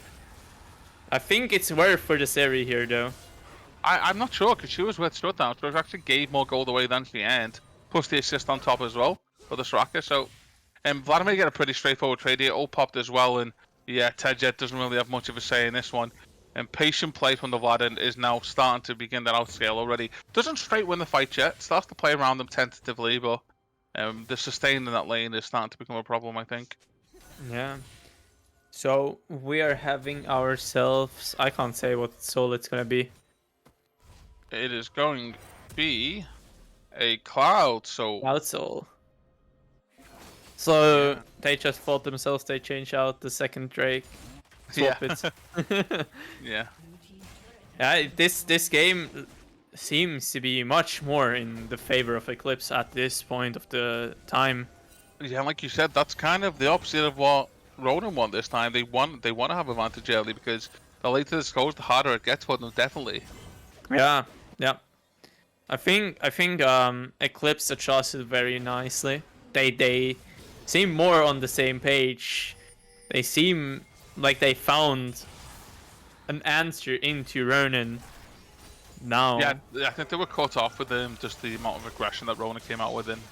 I think so, yeah. It put them on the back step, but Zeri Nautilus turn up as well. TF instantly locked up. Gold card only hits one. Nautilus hook misses, but I don't think Amatis Tracker roll comes through, but Zeri will get the kill for that one too. Ice Sound falls again. 2-3 now, and more gold going into Zeri as the team make their way to Rift Herald. Zeri being 4-2 already by 15 minutes, having those 1.5 items. That's Night huge and day for from Zeri. last game. Yeah. Night and day from last game, right? It seems like it's a switch around from stats from item wise and game plan wise. Imagine missing like 30% of your abilities and still doing half HP. That is the Yeah. power of the bank right now with the Lunar completed T. We got double Dark Seal as well on the side of ECL, so they're definitely aware of how in charge of this game they are. Camille will look to fight on the tower. Vlad is tanking right now. The ult gets popped. Eventually the pool will be used to drop turret aggro, and Sundra will get the kill credit for this one. Zeri's tanking tower though and hasn't noticed, will be stunned up, and it's a return kill going over to the TF. Double kill coming through for Zindan now as well, but Udi is here too. Soraka to heal, and what a turnaround this fight has been. Ezreal turned up on the backside, and that's an ace. Almost, it's only a little blank missing. It's 4 for 2 on the day. That's yeah, 4 for 2. Where did this come from? I did not see Ronin turning up to this fight, and they did. They came out of nowhere. Eclipse was not ready for them to answer this dive. Yeah, I wasn't ready for them to answer this dive. I thought this was done, dusted, clean, off they go. I But wasn't. no. I didn't even see the 3 more guys walking in until Eclipse re-engaged on them while still being under turret. Yeah. Very well done by Ronin. Good awareness to get up there. Yeah, very good read from Ronin as well, knowing that Eclipse is gonna do this play. And that'll definitely feel better for Ted Jet as well, knowing, oh well, they came to gangbang me. That's okay. My team are here as well, and they win Yeah. it out. So closes that gold differential a little bit. Yeah, just being a little bit more than 1,000, which has been the same for pretty much all game long so far. Udi can face check though. Double chain is used and about 40% damage done to Udi, but with this rack behind, it's not too scary. Red buff will help heal you up pretty nicely as well. And And having those Merc threats as well, which help him tank some of this LeBlanc's damage. yeah, see, this is the issue though. We have a really strong potential for a 1-3-1 draft on the side of ECL, and we don't have that for Ronin. We just have the Camille really. You don't want TF off on the side when he's behind into a LeBlanc. That's a terrifying sight. So when things like Dragons are falling in, like lane priority is probably going to fall into the hands of ECL, and that's really worrying for Ronin, especially when they're already 2 drakes down. Yeah. It's Good damage from two-shot barrage. TP comes through. The engage has begun. Zerial is used as well. Udyr is being completely locked up here. TF gets the mid tower, but it's not there for the fight. Look how quick they are chasing down the kills. Eclipse are collapsing. Camille on the back line will try to get the trade off, but exhaust is used, and Zinzao will live just about life stealing on these minions. And yeah, it's that's just want to not die. 4-0 so far. Ezreal's trying to find a way up, but Zeri's already here. Look at that ace straight over the wall. Q's to follow, maybe goes for the ace. Is not just going to opt out of it. Take the dragon instead, take the tower, probably reset for Baron. And yeah, it was a pretty convincing fight. Yeah, it's falling apart for Ronin here. They're getting further and further behind. Now, just after this one fight, jumped up to a 5,000 gold lead in favor of ECL. Yeah, with Mountain Soul now on the cards as well. And by Mountain Soul, I mean Cloud Soul. Cloud Soul, but yeah. you get the drift. I knew what you meant. Well, that makes one of us. I thought I was just about to be bamboozled here. I was like, wait, did they just change it? Did we go back to game 1? I think we are going to see Cleaver, by the way, as the third option for Zeri this game. That's a Warhammer with a Ruby Crystal. That sounds I would like assume so to me. Yeah. It makes sense as well. I miss the good old days of Brutalizer. Any old schoolers in the Yeah. chat that remember Brutalizer? 25 AD, please. cost 1,337 gold because it was elite. Come on, boys, hit me up. You know, I know you're out Okay. there. I know you're I out mean- there in the chat. Can we get ones in the chat for Brutalizer hype? Props to you still knowing all those facts about it. I love the item, I love to play it, but I would have not remembered. For that, I have been going through too many item changes in this game. Oh, what an item, man. Aggressive trades coming out of Vladimir now, knowing that he's got the advantage in this lane. Zinzal Nautilus here to engage as well, but the counter gank is available. Soraka and Udyr are around. Camille tries to turn this one with the ultimate 2. The team arrives, teleport to follow, so that will be TF arriving, but it could be too little too late. Udyr is next to fall, that's 2 down already. Camille is going to be the third. True Shot Barrage comes across, but doesn't get any work done really, and it's 3-0 on the day. Baron will follow as well, and this game is snowballing way out of control for Ronin. This is just a free burn for Eclipse at this point now. There's nothing Ronin can do, and yeah, a much different showing from Eclipse this time around. Yeah, it is. They've been a lot more consistent. They were happy with the picks that they made initially. Like, no, these 3 champions, they're part of the core. We liked it. We just kind of misstepped on the matchups a little bit. That's on us. We're going to run it back. And respectful disengage from both. But TF is here to pick that one up. And it's a little bit of shutdown gold. 600 actually going into the pocket of Icehound there. Pretty handy. 300 of that goes over to Ezreal as well. So 900 gold picked up for the kill there. So it's pretty good. We'll swing the gold back a little bit in their favor. But the deficit's so big right now. Yeah, LeBlanc disrespected Ronin in general. Zestro doing a lot of damage to her by himself, and then just not thinking about the TF ult. Yeah, and Destiny coming through and being able to pick off the LeBlanc. Camille, maybe being looked by Vlad, and bounty gold available on these towers.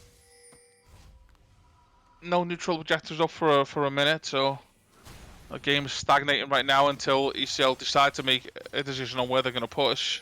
Yeah, the gold lead just went up from 5 to 7,000 in favor for Eclipse in the past 2.5 minutes. Yeah, and we see a lot of completed items as a result of that. Cleaver did come in for the Zeri. We've got Kenpunk Chainsaw in now for Zinzao too. And shortly following could be a straight death cap out of the Blank, honestly, which is a terrifying premise. Camille is behind the Vlad, and the rest of the team is going to be on their way. The E didn't land, but the ult will, and Vlad is locked in place right now. Trey coming back's pretty aggressive. I don't even know if the team was needed here. Maybe it was. Maybe a return kill. Sirac has to come through, and they do get the shutdown gold. It's a lot. It's 700 going into the hands of Camille.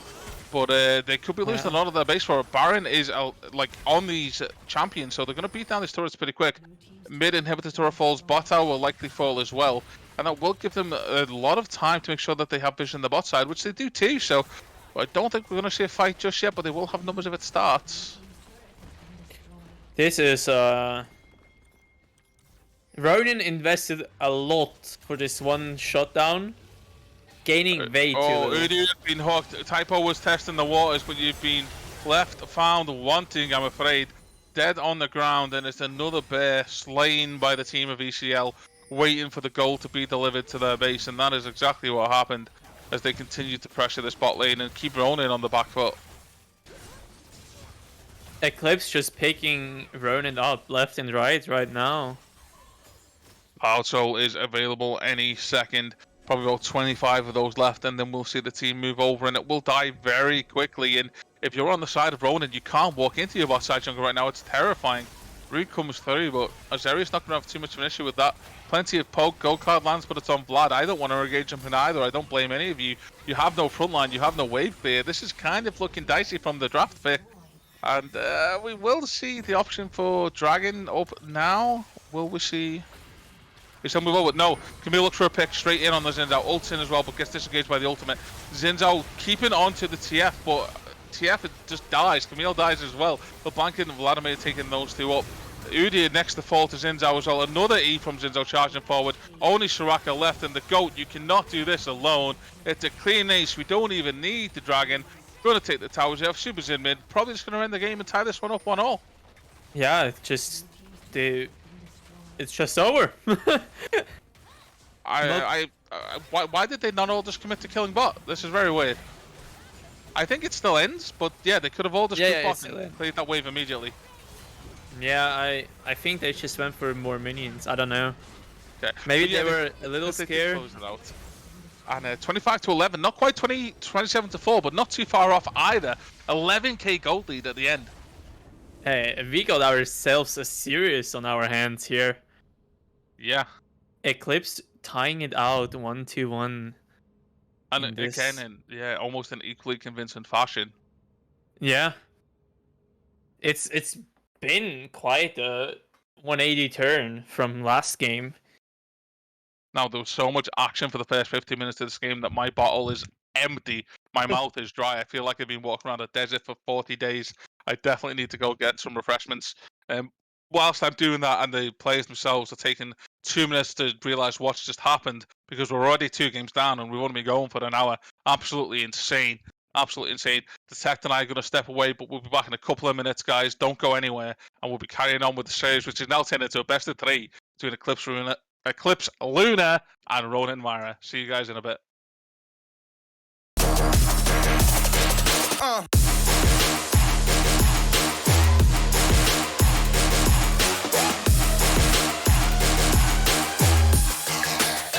Make it clap.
Hello and welcome back to the Balance League Division 2 Grand Final, the first split of Season 12 between Eclipse, Lunar and Ronin, Myra. We've been in for a slobber knocker of a match so far. These two teams went 3-2 the first time they met in the playoffs, and they are back here to bash it out again. Ronin Myra took a 1-0 lead, but it was instantly converted back to a 1-1 with a really fantastic, controlled and methodical game coming out of Eclipse Lunar. Breaking down the games with me today will be my co-caster and new friend, Detect. How are things? Did we expect such a devastating turnaround, or did we think it would be more of a fight? What happened? I think there has to be an adjustment now after game 2. Like, I don't think it's gonna be the same run back now in game 3. I can't imagine it being that. And I think it's been no, I did not expect the turnaround. Honestly, I'm still a little speechless about it. Does Nautilus suddenly become a priority pick? I mean, it might as well. He was the only champion who changed hands, right? Nautilus has been doing a lot in both games, so yeah, I mean, I could definitely see that one. The band so far being the same. I think we could see LeBlanc added in instead of Ash Caitlyn here. I agree. Maybe they're also just getting fed up with the Vladimir, because I think Vladimir did well in both games. Yeah. Better in game 2, I mean, than in game 1. But Vladimir is just this annoying champion you can't really do a lot against. He will get strong, and it's really hard to play against him in lane as well. And yeah, the Vlad ban, you're right, is the one that comes through. Gonna kind of see what else Hooven has got to offer in the top lane to survive this Camille. Maybe this forces a Camille ban, but no, Jinx is the one they stick to. I think Jinx is just way too much of a valuable ban here. Leaving Jinx open on the red side guarantees you for blue side to pick it. Zach, this is a champion I love to see in VL. When you're playing jungle in VL, it can be really tricky to find ways into ganking your lanes. The vision is generally better than it is in solo queue, as are the comms, as I'm sure you can imagine. So when you get somebody who can gank from Fog of War and make team fights really messy, because that's where Zach thrives, it makes things a lot different to what you would expect, and it makes Div 2 teams look like Div 4 teams in the space of 30 seconds. I really love this pick. I agree. Being answered with the Sin, so again. Yeah, Zeri Zin's out. I mean, tried and Yeah. tested, I guess. I wouldn't be overly surprised if we seen the same third pick come through as well. Zaya. I really like the Saya pick here. I think Saya brings a huge amount of pressure in to the bot lane. Yeah. Especially against Zeri as well. It gives you a bit more self-peel than Ezreal. Not by much, but the ult plus the ability to stun as well, rather than just the one blink away. And plus has a little bit more early damage, like you said as well. So yeah. I think I like the Zaya adaptation here. There's also Threat and Rakan as a pickup, so that is something that they may have to think about banning. And Gragas being the answer into Camille, I would assume. Yeah, I think that's a great answer to Camille. You can stop her engage off her E with your own E. You wave clear is pretty fine. And they're still relevant in team fights. I like Gragas's answer here. I think it's really good. Yeah. Personally. No, I agree. I think it's Gragas into Sec is also very strong. At the same time. I don't think that we're gonna see a swap to Sin into top lane. I don't think that's gonna be a thing. But it would be possible still. True. Rakan being banned now. Yeah, well, bringing the Zaya, you don't want the Rakan to be picked up for free. And Panda has showed it once in the playoffs already. And the results maybe weren't what they were looking for, but were passable, I guess. So yeah, Saya Rakan is just such a strong and obnoxious lane to play against. I feel like we're going to see Nautilus picked here by Monty. I think so, yeah. I would assume. I think it gets picked. I think the Nautilus was really complimentary to Monty's Seri. Yeah. So I would not be surprised. Leona ban coming out from Ronin this time around. I mean, there has to be a Nautilus, no? I mean, they have other options, but they've got to know that if they don't take Nautilus, it's probably going to be picked up. So what do you want to play into it? I mean, I would not want to give a Nautilus to A Ronin. Panda? No, I wouldn't. Pairing it, yeah, and pairing it with a Saya. Yeah. Yeah, the Nautilus pick is coming out from Stronger again this game, which I definitely think is a good thing for them to do. Yeah. And what will the answer be? We need a mid laner and we need a support. What are we going to be given? Again, I think Poppy slides really well into this team. It's very has a dash, Zin's agree. dash, Gragas dash, Nautilus key.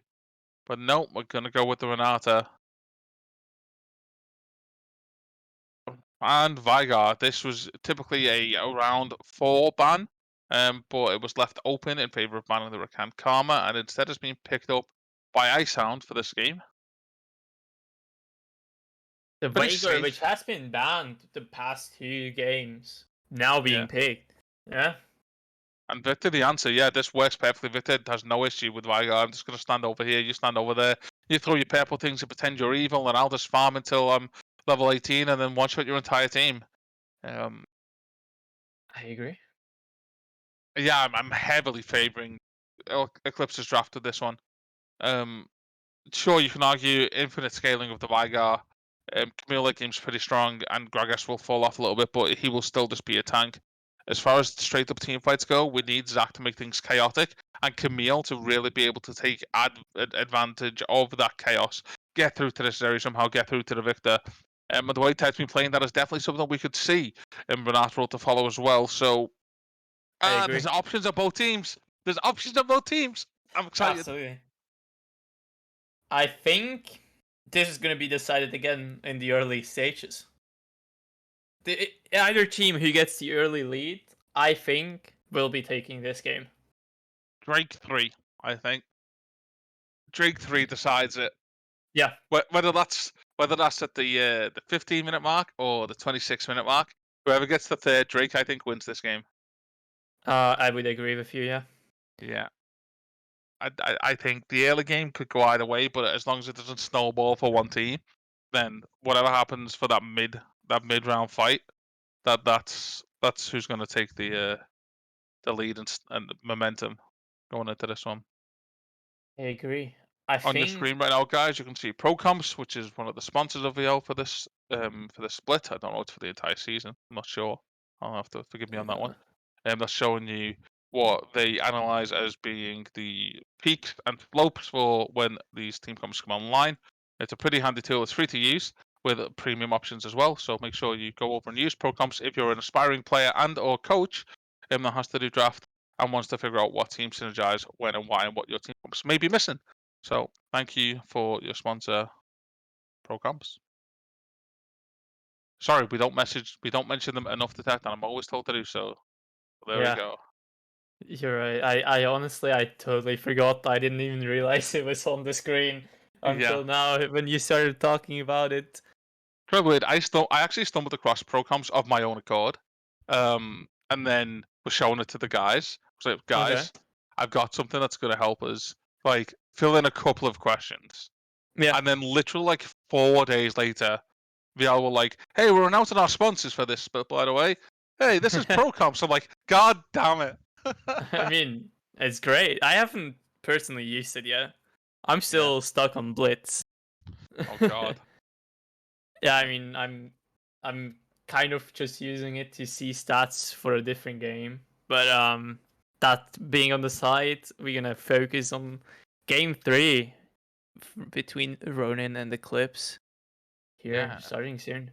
I still really like the Saya pick. Saya just gives so much self peel and damage at the same time. I think people underestimate how much those feathers can do, especially when team fights do get chaotic as well, right? Yes, absolutely. And that's the thing. Eclipse has to be thinking about those feathers all the time while fighting. Yeah, and it's a really hard thing to track. And when there's 10 feathers around the ground and there's 25 abilities going off at the same time, it's really difficult to figure out what you should be looking at. Yeah, I mean it's really Saya E is really lethal, and if you don't track that well, it can turn around the fight in the matter of a second. Yeah. So I'm excited to see on how Eclipse is gonna do that. What their game plan is this in this game 3. They can go for early aggression if they want. They can have the Nautilus Gragas roam pretty easily, and play around the Zinzao and get some early snowballing going through that champion. He's very good at doing it, and he has really good lane setup now with the side lanes. So early ganks and a lot of them for Zinzao could pay off dividends for ECL, or they could opt to just Giga Farm, ignore the Zac, don't die, and win late game. Because I do think that they have a much easier to pull off team fight comp. But that does make things a little bit more risky, so we'll have to see. We do see I another agree. pause. No, 2 players went to the bathroom in a loading screen instead of during the breaks. Yep. Standard, right? I mean, he doesn't do it. I think they're Googling how to beat this team comp right now. How do I itemize against Zeri? I mean, it's hard. Saya, it appears that Saya would go for a how do I say that? Crit build instead of lethality, yeah, I think it's really that's what's necessary here. Yeah, I prefer the crit build anyway. Yeah. Yeah. I think it's just much stronger. And it's like it's a better feeling to play it. Yeah, the lethality gets you a bit of early game cheese damage in the bot lane, but yeah, it falls off pretty quick compared to the crit damage, I think. Yeah, I agree.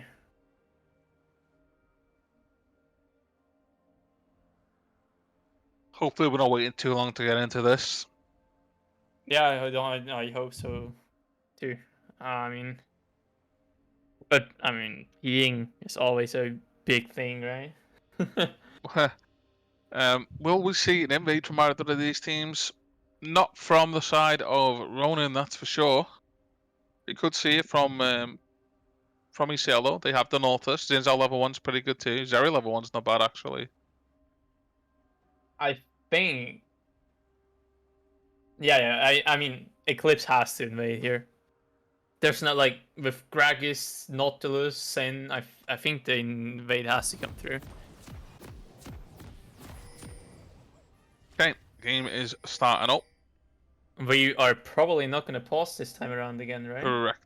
We'll have an automatic pause at 10 seconds. There you go. As it resyncs. Perfect. We'll be fine. Should restart any second, guys. Yeah, sorry about this. Fortunately, our hands are tied to the tools that Riot give us. And we are on the way, and it could be a topside attempt this time. It is, the pings are coming through, and the top invade is being called. Welcome to Summoner's Rift. Yeah, let's see if this Camille is ready for it. Seems that she's expecting it from the way she's standing. If nobody gets lazy and cuts the corner and they all go into the push, which is what I think happened, Camille won't see it, so Nautilus Hook could land. Flash Q comes through. No flash available for Camille, so this should be first blood going over. He is cancelled as well, so first blood going over to Zeri. And sure, a lot was burnt. It was Gragas flash, Zeri flash, Nautilus flash, and Ignite. And no summon is burnt on the side of Ronin, but first gold going over to Zeri is pretty big. It's first blood on the ADC for Ronin.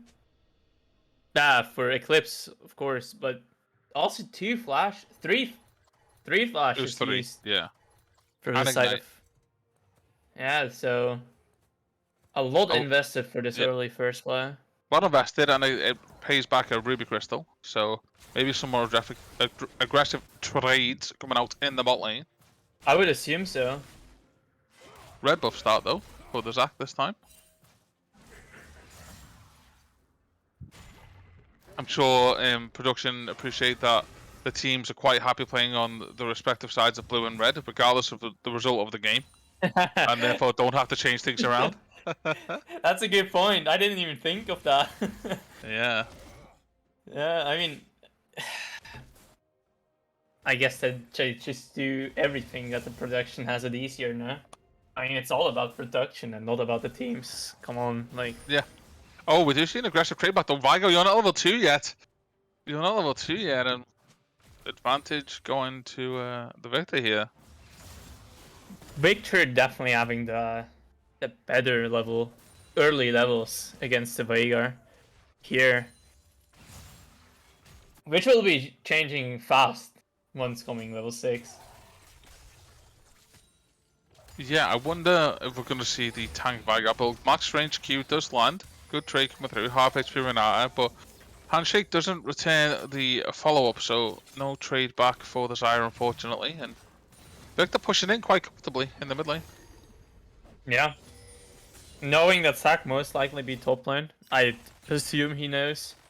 Since all now pathing towards bot side. And again, the Zin's out clear. This feels slow. He's only done 2 camps. Zac's already cleared the entirety of his jungle.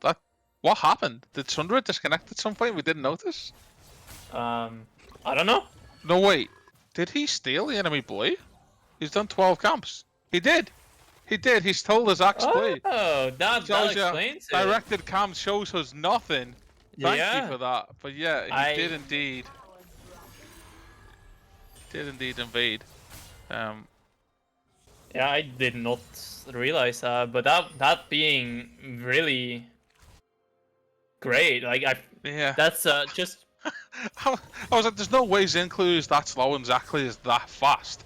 I've played these champions. That's not how that works. Zac does have a fast clear, but not that fast. Yeah. But I mean, this invade definitely paid off already for Eclipse. Yeah, it did. Yeah, Sundra getting obviously the XP advantage from the camps as well. And oh, the shield misses. Notice does land the hook. Level advantage in the side of ECL as they trade in the bot lane. Xayah getting a great stun with that E though, and the health bar on Zeri is really low here. No heal available, of course. It's exhausting. That being used. Does manage to live though with the use of a couple of pots. And the Ruby Crystal from the first blood probably keep them alive. Xayah gets caught up and Root lands as well. Might just die to the minions here. Flash W from Zinzao gets the kill. Zeri falls back though, so Xayah comes back alive because of the Renata W. And just like that, they actually give the kill over to Ronin, but Nautilus Hook will be available shortly. It's going to be Zinzao W to miss. And just like that, the Renata W says, nope, we're gonna stay alive and take that kill back. Thanks for being greedy and stepping up, Monty. Yeah, that was a misstep from Zeri. Yeah, she could have just left the kill to go over. Yeah, this Xayah definitely was dead already, I think. Yeah, I think the Xayah would have. Yeah, I mean, the Xayah did die, and then Zeri walked back in and gave the. Exactly. Gave the kill back, which brings Xayah back to life. So yeah, that's. Just being a little bit too greedy. Wait, no, Xayah did not die. Did she? No, I mean she would have, but the Renata W stops that. Oh, so Renata W like resets everything. Yes. Oh, yes, okay, okay. It's kind of like a Scion passive, but if you get a kill, then you don't die. Okay. Yeah, I'm not really familiar with Renata. I've played, I think, once with her having in my team. So. Gragas gonna watch his mana here. He's trading okay, but the Swave is pushing in, and he may struggle to clear it out. Body slam being used, and yeah, Camille being kind of nullified by this pick. It's a much better pick. You do lose the lane essentially. Like you should always be behind in farm, but yeah, you should never die as Gragas in this lane. So pretty sensible. I think Gragas is also not a champion you pick to win lane. Yeah, it's more of having this. Both junglers find themselves on the top side of the map though. Tribush is the area they fight. Flash being forced to mid lane, but we're being flung back to top lane again as flashes are forced by Zac and Typo going over the wall and trying to find a way out. And we'll manage to do so, but Yeah, thank you for flicking us backwards and forwards there, directed cam. That wasn't distracting at all. Yeah, it seemed like mid lane was gonna. Flash forward, the baby Oh. cage comes through. Victor actually walks Whoa, into the this cage, is- gets stunned up. Does get the Oh. laser beam through though, and actually gets the kill. Veigar Again, enough mana. yeah, I think Veigar, you hit the baby cage, you can leave. You're probably not getting a kill into that tower. Like, you could have used Pyramidal Burst, I guess. I don't know, it's close. Oh, Meal was going to take the guess, but eventually has to force the body slam anyway. And Gragas recall delayed. We see an invade attempt cut in from Zinzao. Nautilus is here first, but Renata follows up. The blast cone, though, actually sends Renata in the opposite direction. Smite comes through from Zac, so the rep buff goes in his favor. Bygone manages to rotate first. That W full scales, though, and Zinzao is eviscerated from the rift. And Zyra is next on the chopping block. Zac clearly has passive available to be playing this aggressive. Looking for an engage in bot lane. The handshake doesn't quite land, and this one will filter out. That was a close one. That would have been very bad for the Seri if Renata would have connected there. Yeah, and we do see the new quiver picked up by Zyra, by the way, so your crit suspicions confirmed. That is what's happening. Handshake lands this time, pulling Nautilus back out with a hook. But not really much damage to follow. And Ocean Dragon being the first one that is going to be taking this game. It's been started up already by the side of Ronin. And let's see how There's the order really of Dragons nothing. is. Seeming like Sensei is gonna answer if a Herald. He should. Now that he's just seen the Dragon drop, he should immediately go into the Herald. But Yeah. no, he's going for the blue steel instead. He has the time for it, of course. He was the one who took it in the first place. I think he managed to avoid both of the wards going through as well. I don't know how that happened because there was no pings. So he gets the blue, he gets the Gromp, and could maybe look at diving top. Oh, the body slam Q ult, so the damage already done. Zinzao would just come in and EQ this, and that one's done and dusted. Pick up your 300 gold for pass and go, Mr. Jungler. I've forced this one into your mouth without any effort, says the Gragas. And That's a very dead Camille there. engage in the mid lane though, and one is fall back for. Invictor will follow, but the damage shouldn't be enough. Not yet. Not yet. Yeah, that's the truth, isn't it? Jeez. Yeah. I mean, give it like another 5 minutes and it would have been enough. Yeah. No, there's trades happening all over the map, punishing the opposite sides very well from either teams. Yeah, from both junglers as well. When they see the jungler show up somewhere, then the response is, okay, I need to go make my presence known somewhere else. And that seems to be what's happening so far, and I appreciate that. We haven't really seen a lot of counter ganks yet. It's really always been cross map. I think that's what the Zac's probably looking for. I would assume so. I think there's also been the reasoning for that being the opposite start, both starting on rep buff. Yeah. And Camille trying to trade on the Gragas, but he's so safe, and with that lost chapter now as well, he'll be going for his Everfrost, and it's going to be very durable in this lane. Look at the trade coming through. Nautilus hook lands, Baby Cage is there, but it's not going to be quite enough. Renata ult comes through for the Berserk, but W won't be enough to save Veigar this time, and you fall. Kill credit going over to Nautilus, though, probably to the Ignite. Yes, it was. And another death for the Veigar. Veigar not being that bothered about that, I would say. I think Veigar is one of those champions, if you die in the early game, it's like, oh, shoot, I died. It doesn't look great on my KDA, but it's not like a champion you can take out of the game by killing and killing over and over again. Yeah, he's still going to scale up, and Yeah. those stacks he gets on his Q and killing minions is pretty huge. More practice has been shown in the top side of the map by Sundara, clearing out these wards. Look at the trades on the tower now. I think it's at this point where Ishel is saying, hang on, why didn't we just draft Gragas top instead of Ladder into this Camille every game? This is going tremendously well. Yeah, Gragas playing this very well, knowing exactly what he can and cannot do. The Zac not having that much impact yet, though, in this game. Handshake missing. Nautilus quite happy to take a bit of damage, but you're not too tanky yet. Zeri ult is popped as well. Exhaust comes through to kind of dissuade any kind of aggression that would follow that. And oh, it's going to filter out. Zach going for the dive in mid. Primordial Burst did come through, but didn't actually get the kill, so the Smite had to be used instead. And Zach picking that one up, but there's a trade back for the Victor death now, so... Ooh, back and forth action. The gold is almost dead even at this point, despite the one dragon advantage. Yeah, neither team giving an advantage. Look at the long range engage comes in, now Baby Cage comes through, and Zach is here to get involved if needed, but it's not. Another trade coming through the top lane. Gragas ult is forced, the explosive cask, and Camille is like, oh, you want to knock me out? Okay, I'll wait for cooldowns. Yeah, it's very safely played from either side this time around. No one want to give anywhere a lead away to someone. Dragon number 3 detect. Dragon number 3, I'm telling you. That's Yeah. where it all changes. Yeah, it looks like it's going to that.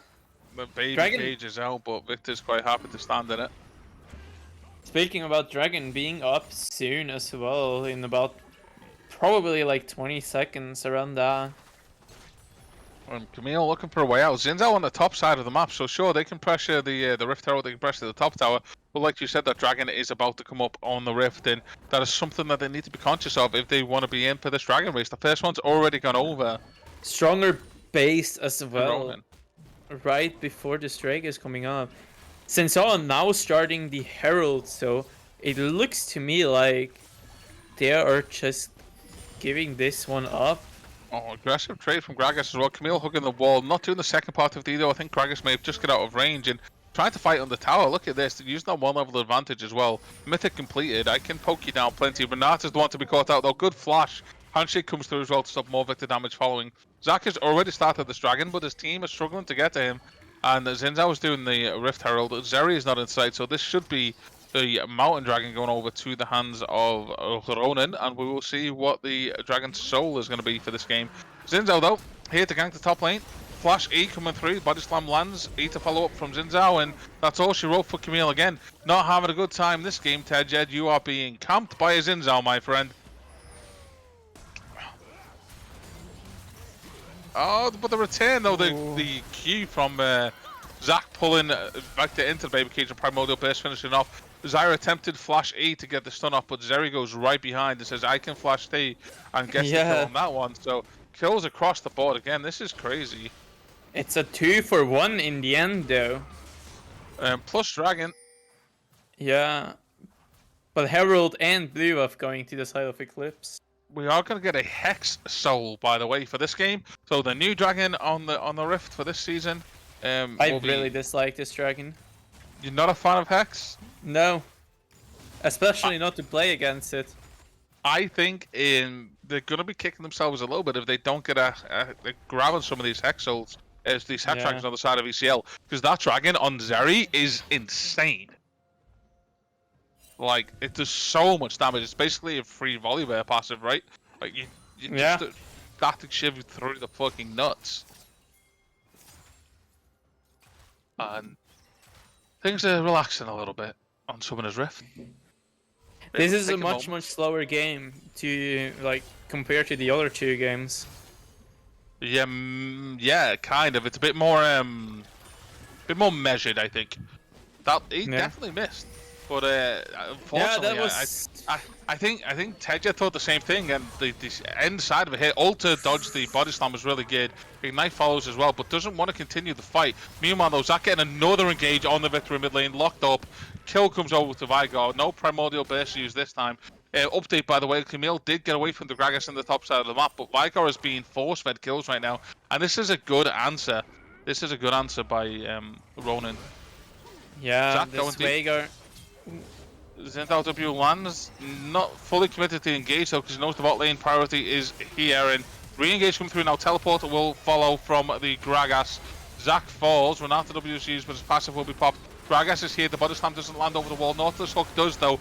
Passive for Zach was bent, but he does still fall. Zeri takes a double kill, soon be a triple kill, but Primordial Burst does get the kill first. And no, Icehound finds a way to flash out, so the Zeri died, and he is yet to fall. Meanwhile, the fight still continues though, and caught in the middle of everybody is this Camille with nowhere else to go. Renata's in the pit, and you're gonna fall as well. Vigo will maybe get an execute, and he does, but still, This 4 is kills. still an ace for the 4 kills side for of... 1. Yeah, but an ace in overall. This gives a lot of room for Eclipse to breathe, but nothing on the map to gain out of that. No dragons. I don't believe the spot lane turret is gonna fall. Oh, Zach has found Zinzao already. He was like, oh, I'll just go farm my Krugs, I guess. But Zinzao was here waiting. Conqueror's pop. Victor's here to back you up as well. There's no passive available for Zach this time. The ult is used, though. It may be enough to keep him alive. And Ishel are forced to back away from this one, but... Yeah, let's bounce. This could end very badly here. Oh, Camille eat all the way up the wall. He was expecting a Zac, so the ult was used, but handshake lands from Renata. Cass gets the Camille back out though. Gragas snuck in on the back of this one. Zinzao's being locked up. Who will fall first? It is the Zac that falls, but Zinzao follows immediately. Renata W, so Camille does stay alive. Very good Renata W there. Nautilus has arrived. Vigar kills the Gragas on the back of this one though. Zeri kiting back the entire time. I'm just going to keep shooting from over here, says Monsi. Lycon picking up another one on the Victor as well, and it's all falling apart for Ronin in the box side of the map here. A 3-for-2 for Eclipse. Gold lead just now about 4,000 in favor of Eclipse as well. This game is starting to take its shape. Dragon about to respawn. Is that the third dragon spawning as it detect? Is that what's happening right now? Yeah. And we'll see which team gets a handle of that one. Zaya desperately trying to get some gold back for their team, taking this tier 1 top tower as well. And things are looking a bit dicey, I think. ECL seem to have a grip on this game, but it definitely could go either way still. This Vigo's huge. Ronin will most likely be without an ADC at this rate. Saya just now based, and Dragon is about to respawn in about 15 seconds. And they can't get priority in these lanes. It's something they struggled with in game 2 as well. Their only way of walking into these bushes is just blind, and Renata, no, you're going to be found out and popped immediately. The team have arrived now. Renata did get the ult off though, so traded back. The Zinzao does fall, which means no jungler available for ECL in this fight. Zac doesn't land the E, but the Let's Bounce is in the middle of everybody. Victor falls to Zyra, and Camille gets all the way through to Zeri. That's exactly what you needed for the side of Ronin. Nautilus will eventually be picked off as well, and Gragas is the last man standing into 3. You gotta run, fat man, because you can't fight this one alone. Dragon spawns, and it will go over into the hands of Ronin without any contest, I think. I don't think Gragas can steal this, yeah, you have to just... Gragas can't do anything. Very, very well done from Ronin this time around. What did I say we need from the team? We needed Zac to make a messy fight and Camille to capitalize. Zac made a messy fight and Camille got to Zeri. Zeri died, the damage left, the game was over. I think it wasn't even Zac that made the messy fight happening. It was Eclipse themselves. Look at the trade from Gragas here though. Body slam into body slam. And Camille being forced to back out. This Gragas is doing a lot of damage as well, going full AP it seems. Well, yeah, that's a lot of Phoenix codexes. The explosive class being dodged by the Camille ult, and Zac here to get some gold back into the hands of Tejed. He'll be feeling good about that one. Handshake used by Renata as well. Let them know, hey, we're watching. Get off my wards. Still being about 1.5k gold lead in favor of Eclipse, so. This game is still a long way to go. I don't think... The question is, where is that gold, though? The gold for Eclipse is in Zinzao, and it's in Zeri. And that's where they want it. They want it in the Zeri. But if we look over on the hands of Ronin, it's in Vigar. It's in Vagar's hand. And Zaya, which is where you want the gold a lot more. Because Zinzao will eventually start to fall off in this matchup, so... Yeah, I agree. I mean, Vagar has probably the most gold right now, sitting on just about 9,000. That's 3,000 more than this Victor is sitting at. Yeah. This is, that's quite huge. It's a scary purple, dude, is what it is. Zac slingshotting out, though. I would not want this Vagar in my enemy team at this point right now. Yeah. The Baron is being looked at by both sides, and eyes emoji is vision is placed tentatively by both teams.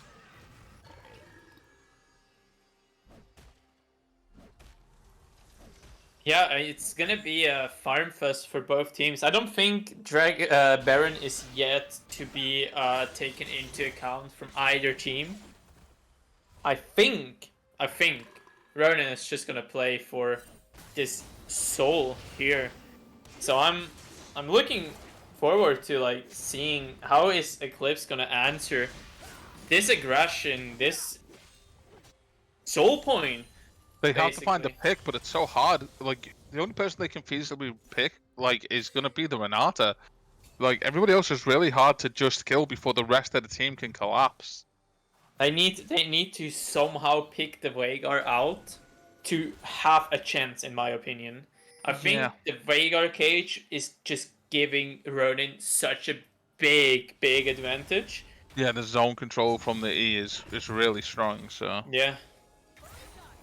And both And teams Seri not being allowed to play the game very well if there's a Veigar cage in the middle of a river. Yeah, that's true. That's true enough too. We do see both teams moving towards the spot side river, trying to fight for vision and make sure that they are here first for the dragon, because we do have zoning options as well with the Victor, with the Nautilus, with the Gragas. We can definitely see Ronin being pushed off an objective too. It's going to be red buff being stolen right now.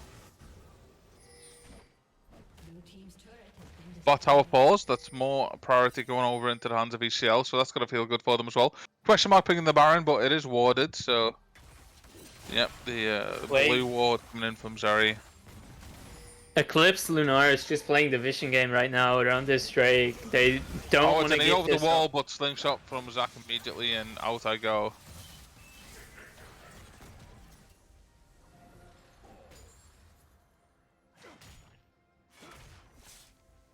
Drake is gonna spawn in just about 50 seconds. The calm before the storm, Saya isn't it? now basing as well. So is Camille. Just in time, like, but they will giving up this river pressure here. With that, Both teams are just staring and waiting. how is Eclipse just gonna approach this one? This is kind of a do or die for them. Zach is ready on the flank, but Zinzao comes through. Blastcone follows. Baby Cage stuns up too, but it doesn't fully zone. Monatra hits so many members of the team. Nautilus does get through onto the Vanguard though, but W from Monatra again keeps him alive because he gets the takedown assist. And that is 4 kills already going into the hands of Ronin, and they might not even go for the dragon. They might just take a bunch of inhibs and Baron instead, but I think they should do a lot more than that. And it's a clean ace for the side of Ronin. The pick just wasn't quite there. Yeah, it's just all falling apart now for Eclipse. This is quite disastrous. The cask was good, but the baby cage from Veigar came down so quickly that the follow-up was so limited that they just couldn't get the health bars to 0. And Hexo goes over, Baron goes over. Every member's going to have it because nobody died in the fight. Oh, this is scary. The gold lead also just switched up to about a 2,500 gold lead for Ronin here just after this. It's like a 3k, 4k gold switch then, because they were down, right? So They were about 1,500 gold down just before this fight. So looking very, very good for Ronin right now. Very strong showing as well here in this game 3. this is where you look at the siege, you look at the wave clear, and for wave clear we've got Victor and Zeri. They're not bad options if the Victor wasn't 3 items behind. So it's going to be tricky for Victor to have much of an impact into these Baron minions. It's all fallen into the hands of Monsi. Luckily we have Triforce, we have Titanic, and with the recap power in there as well, we can get through these minions at a decent pace. But look at the AP scaling that Veigar gets. Look at that auto attack damage from Veigar to towers. It's so huge. Engage attempt from Zinzao. Maybe he's just tempted fate, but no. Zaya returns fire. Zac is getting thrown into the mix as well. Quite happy to be knocked back out. Renata comes through and look at them killing each other. Zeri melted her own team pretty hard here. The tower will fall. Camilla's here as well, and it's 5 versus 5 right now as Victor has turned up too. but there's low health bars, a lot of low health bars on the side of ECL, and only a handful of them on the side of Ronin. So will they choose to opt out, or will they keep the siege up? Camille has went straight back to the bot lane. Yeah, a lot of stuff invested from both teams, but in the end, still going in the favor of Ronin. And we do see the Zaku landing into the slingshot, maybe trying to get a pick on the Xin Zhao. And Baby Cage comes out as well, Q to follow, and they are just going to leave it there, I think. Take the inhib tower and call it. So not too much lost, actually. Good hold from ECL so far. Considering the Baron is in use right now. Yeah. Oh, Vigar poking down the inhib a bit more, and They're just 2 more autos, and that inhib falls 1 more at this point. Look at the range of that Baroned up super minion, by the way. yeah. Eclipse just trying to hold on to this inhibitor somehow. Body slam doesn't land, the Q will, but it's not going to be enough, and Zach is quite happy to take those.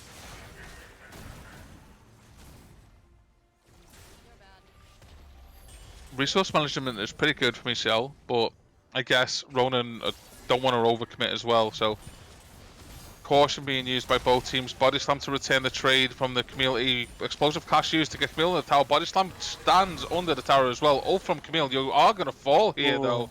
Very good individual play coming out of the Gragas. Very well done. Huge and shutdown as that well. will definitely, yeah, that will push back the rest of Ronin.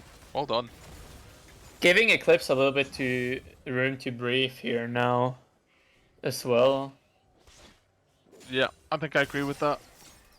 This game is still very open. It's very even in, well, it's only about a 4,000 gold lead in favor of Ronin, but not really sensible that much right now, I feel like. A lot of that standing gold as well, that's in towers, which will eventually fall if this game doesn't end. Exactly. So that gold will be recovered as well. There's a 3 tower difference.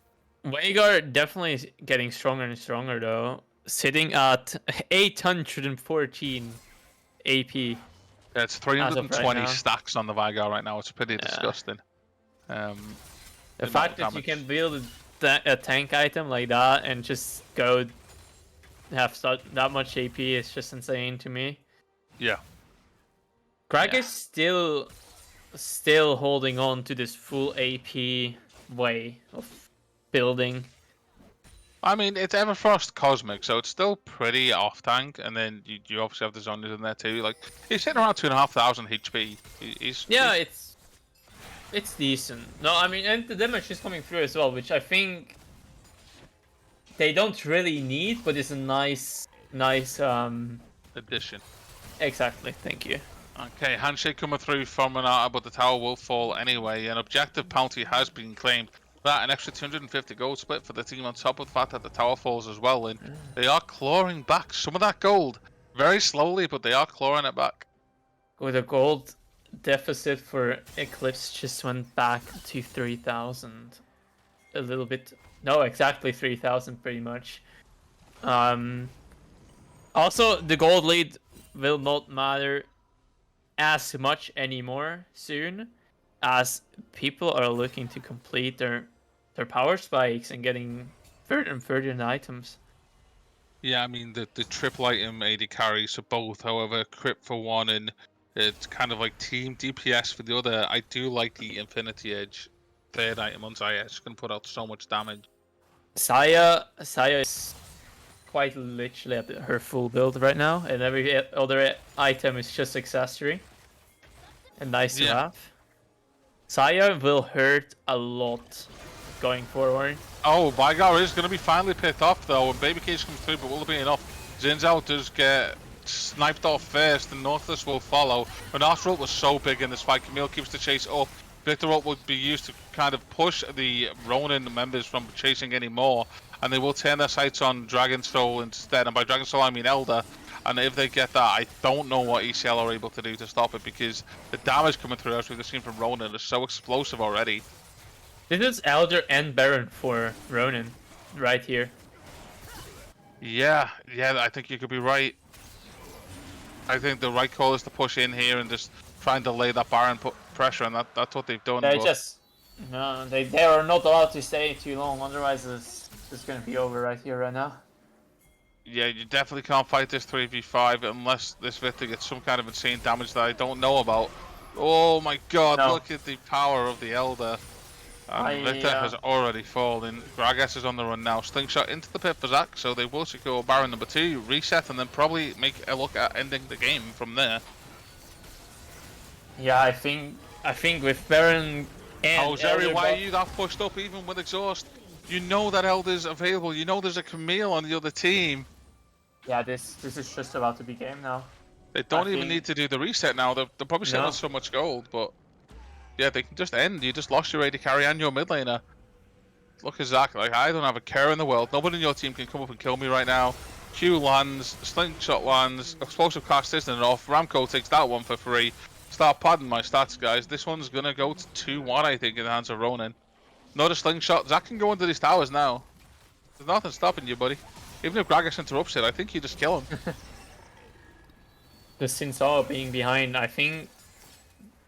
Yeah, minions are coming as well just now. Like, it's hold back Myra- an Elder, like, it's so scary. 5 seconds more for Seri and 20. Oh, the for baby North cage and Lance W will come through, and look at the deletion. That wasn't even Vigar up, by the way. And yeah, the game just ends. Nexus goes 100 to 0. Ronin take it 2-1, and they fight back from the fight back. Yeah, and they bring it to match point. Ronin is now on match point for this series here today. We'll Pressure see how. falls over to the side of Eclipse Lunar now, right? Yeah, it's how is Eclipse gonna answer this one?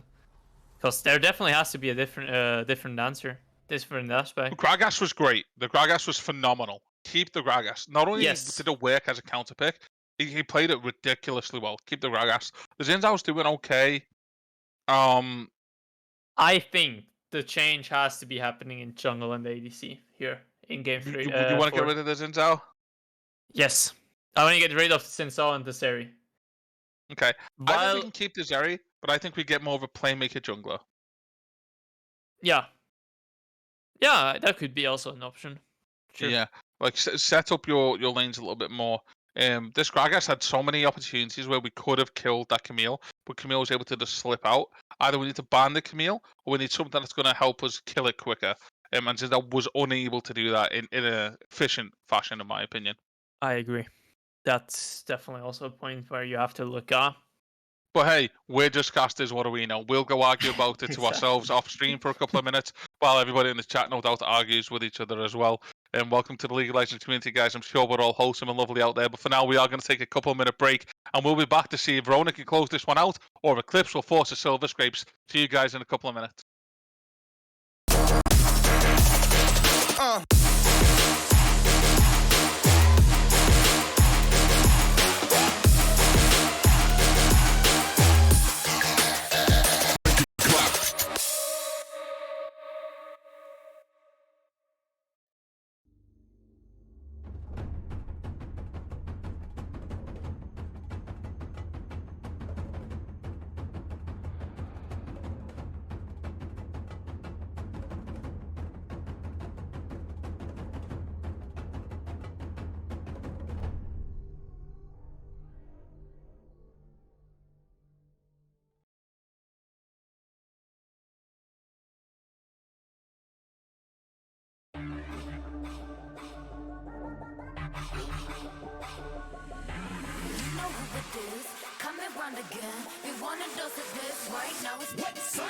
낮에는 따사로운 인간적인 여자 커피 한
Hello and welcome back to the Valence League Division 2 Grand Final of Split 1 between Eclipse, Lunar and Ronin and Myra. What a series we've all been witnessing so far.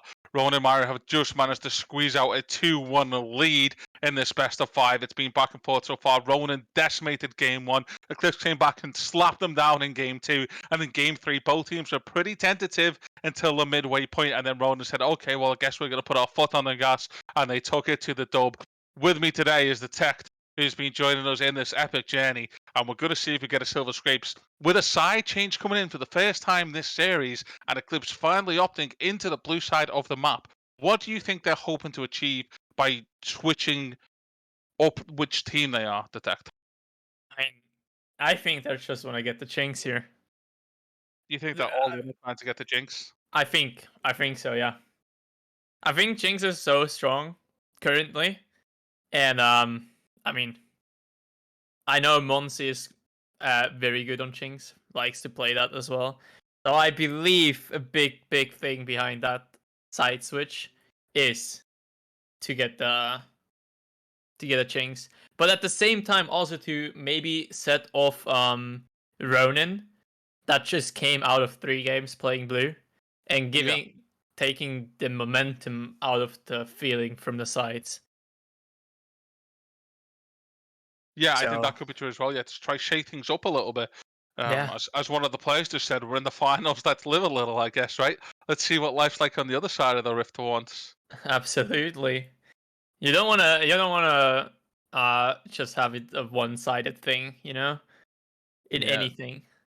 If you Before- haven't tried the other side of the rift yet, and you're down Yeah. 2-1, probably Why worth not? giving it a go, right? Yeah. Yeah, absolutely. Seeing The the Zac sack ban. ban coming in, so they were not happy with that. I told you, man, Zac makes teams panic. If you can play For Zac for a real. decent amount, he really messes things up, and Yeah. that's in place of the Akali ban, though. Well, the Akali Currently. ban could still come through. Caitlyn being banned. Yeah, again, bans are pretty much. There's Yeah, Akali the ban, Akali so ban coming through after all. I mean, it has to be a Jinx ban, no? Will we see Jinx? Yeah, Jinx Yes, we ban. will. It's a Jinx ban. That leaves Ash open, which was a ban that they were using instead. I really hope it's not going to be a Seri again, to be honest. I think Seri is great and all, but I think they need some more, like... The nerf that she received yesterday Yeah. seems to have had impact. And I also think, yeah, the Ashe coming through. I think Ashe is a very nice thing to go here. It gives you this initial engage already, Yeah. without you having to play this hyper aggressive engage comp. So I'm looking forward to what they are gonna do out of that Ashe pick here. Yeah, the Glacial Arrow is a pretty low cooldown as well. It's gonna be Senna Tom. Yep, Oh, there it God. is. Oh, So it's I a hate farming this. Senna bot line. I mean, I No, it's love a to farming play Tom. Senna. Don't It's get a farming Tom. Yeah. The Senna will be fasting. Fasting Senna, yeah. Yes. I mean, I love to play a Senna, but probably not the most exciting thing to watch. Yeah. The Ashe being paired with Zyra's good here. Syra. Yeah, I would like Brand here. If you don't play Brand, then Zyra's a good option as well. And you just melt the bot lane and just punish the fact that it's Senna. Like Yeah, Tom gets punished very heavily. I think Syra is the better pick than Brand in fives. Just due to the having this a little bit more secure, having this huge area where no one should stand in. Yeah. Lee Sin being picked. Lee Sin also Thunder. caught a couple of nerfs, by the way, coming into the patch. So he's lost a lot of base damage. But if you're taking him more utility wise, then we shouldn't see too much of an issue for Tundra. There was more of a pro play focused nerf, I believe. Camille again? No, just running back to Camille. I think Lee Sin is really great, and from what I'm seeing from Eclipse here, it just seems like Pick. Yeah, they're going for a pick comp here. Yeah. They have to be, right? They have so much pick potential right now, it's terrifying. I think we need to see some kind of wave clear drafted now from Ronin and Myra though. Because if you get on the back foot, the Zyra Ashe can stop you from engaging on them pretty comfortably whilst they just hit your towers. Absolutely. What I would like to see from Eclipse here is a split pushing mid and top. Yes. Yeah. This seems to me like a 1-3-1 approach. Yeah. That should really be played as well. And a Black Band's maybe a good read into that, actually taking away one of those split pushing options that they have in the top lane. Absolutely. So yeah, I think that's a pretty smart ban. Just trying to find out what he could be playing instead. I mean, the Gangplank would be a really, really possible thing to see here this game. Gangplank or Kale, or even Tryndamere. We have a couple of options. Yeah. And then from mid lane, I would assume. Karthus also caught some jungle buffs in this patch, specifically jungle buffs. He now does more damage to jungle camps than he used to, making his clear a lot faster. I'm surprised to see that go into the hands of Typo though. Yeah. I'm not. Oh, checks that actually. Like, I don't know how strong Karthus in jungle really is. It's not something you see a lot, but when you see it, it's like super strong because no one knows how to play against it. So the problem they're going to have is that Karthus jungle is, or was, slow to start because of his slow clear. They've just buffed that in the last patch, so that's fine. However, he still struggles to being invaded, and you have a Lee Sin on the other team. So it's a risky pick. The Ari being picked up here, and possibly we'll be seeing a Zed. No, please go back to the Zed. Give me Zed. I don't think Zed into Ari is a risky one. Yeah, but I think Yon into Ari as well. Yasuo. Also risky. Yeah, that's still a skill matchup. Like, I mean, I think out of the 3 picks he just showed, I think Zed would have been the best one. In like personal opinion. Yeah, I think you're right. But we'll see. They have the Tom Kench knock-up. But other than that, I don't think Yasuo fits that well into this comp. We'll see what they're gonna do out of that. Yeah, we do have a pretty squishy team drafted by the side of Eclipse again as well. Both teams are quite squishy this time around. It feels kind of all in, like they're going for it. Yeah, I think Eclipse just I think we're gonna see a much more aggressive Eclipse this game around. You saw that the whole playing passive thing didn't really work out for them. Yeah. In both game 1 and game 3. Then, yeah. Like, so I feel like with this Lee Sin being picked and this, it's quite hyper aggressive bot lane as well. Ashe and Zyra together. I think there's gonna be a lot of action this game. We'll see how Senaton Kench is gonna play this lane against them. I think that's gonna be a huge part of this game. It's gonna be a lot around bot lane. It should be a pretty losing bot lane. Zyra Ashe should be able to kind of walk over this as long as they don't misstep into the Tom, and they should have pretty good lane kingdom. I think. Karthus ganks, they're kind of lackluster, so you've got to be aware. Obviously, once he hits 6 as well. Okay, we need to be ready for the additional damage that can come through with that global ultimate. I totally agree with you. So this game, I think, on the side of Eclipse has a lot to do with map awareness. If they have a good map awareness, I think they should be able to, just looking on the comps on paper, to run it over. Yeah, it's kind of hard to break this one down. I feel like both teams have drafted a solo queue comp. It's kind of weird. I feel like all 5 people have just gone, I want to play this. It feels kind of like, I think not as much the Eclipse Lunar comp, but definitely I feel like the Ronin is a big solo queue one. Yeah, but they have a lot of options to like do a 1-3-1. Like you said last game, we could see a 1-3-1 come out. Yasuo Camille Yeah. going into side lanes. It sounds pretty scary to me. That definitely sounds scary, but Jax and Ari on a side lane as well. They're both very, very good at pushing apart each other again, towers as well.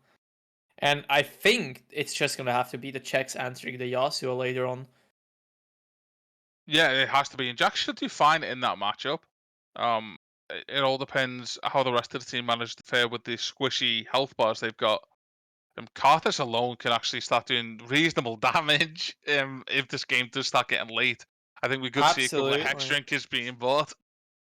I think the Syra here being a key part of the whole game for Eclipse, especially with this Karthus in the enemy team. Syra's damage is really, really huge. So I think to take out Karthus, to make sure this Karthus can't do a lot, this Syra has to be on peak today. Yeah, I mean she's a very squishy champ anyway, with a lot of damage to push out, and obviously she has no mobility, so you have to be careful that you don't get caught off guard. And I think they've played pretty well so far. Stronger hasn't really been the one to get caught out, so I've got a lot of faith in this pick on this Syra. Yeah. I'm this Senna. It's really, I think it's gonna come down to how is this Senna Tom Kench gonna work out for Ronin here. Yeah. Senna being really, really strong, but really just doesn't want to do anything until like this 3-item power spike.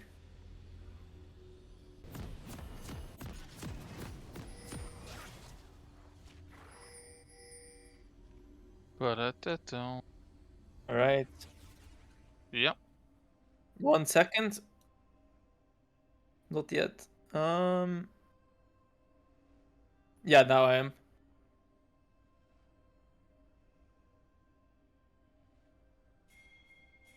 Okay, will we see any invades coming out? Potentially, it's been Eclipse who've been doing it so far, but it won't be them who do it this time. Invading into Azira can be really scary. She can tie all of your team up with that 1E, so maybe we won't see any invades coming through, and instead just a standard 5-pump from both teams. More Yeah, likely to be the case. I do agree. 30 seconds until minions spawn. And yeah, that's what's happened. Both junglers found their way to mid lanes.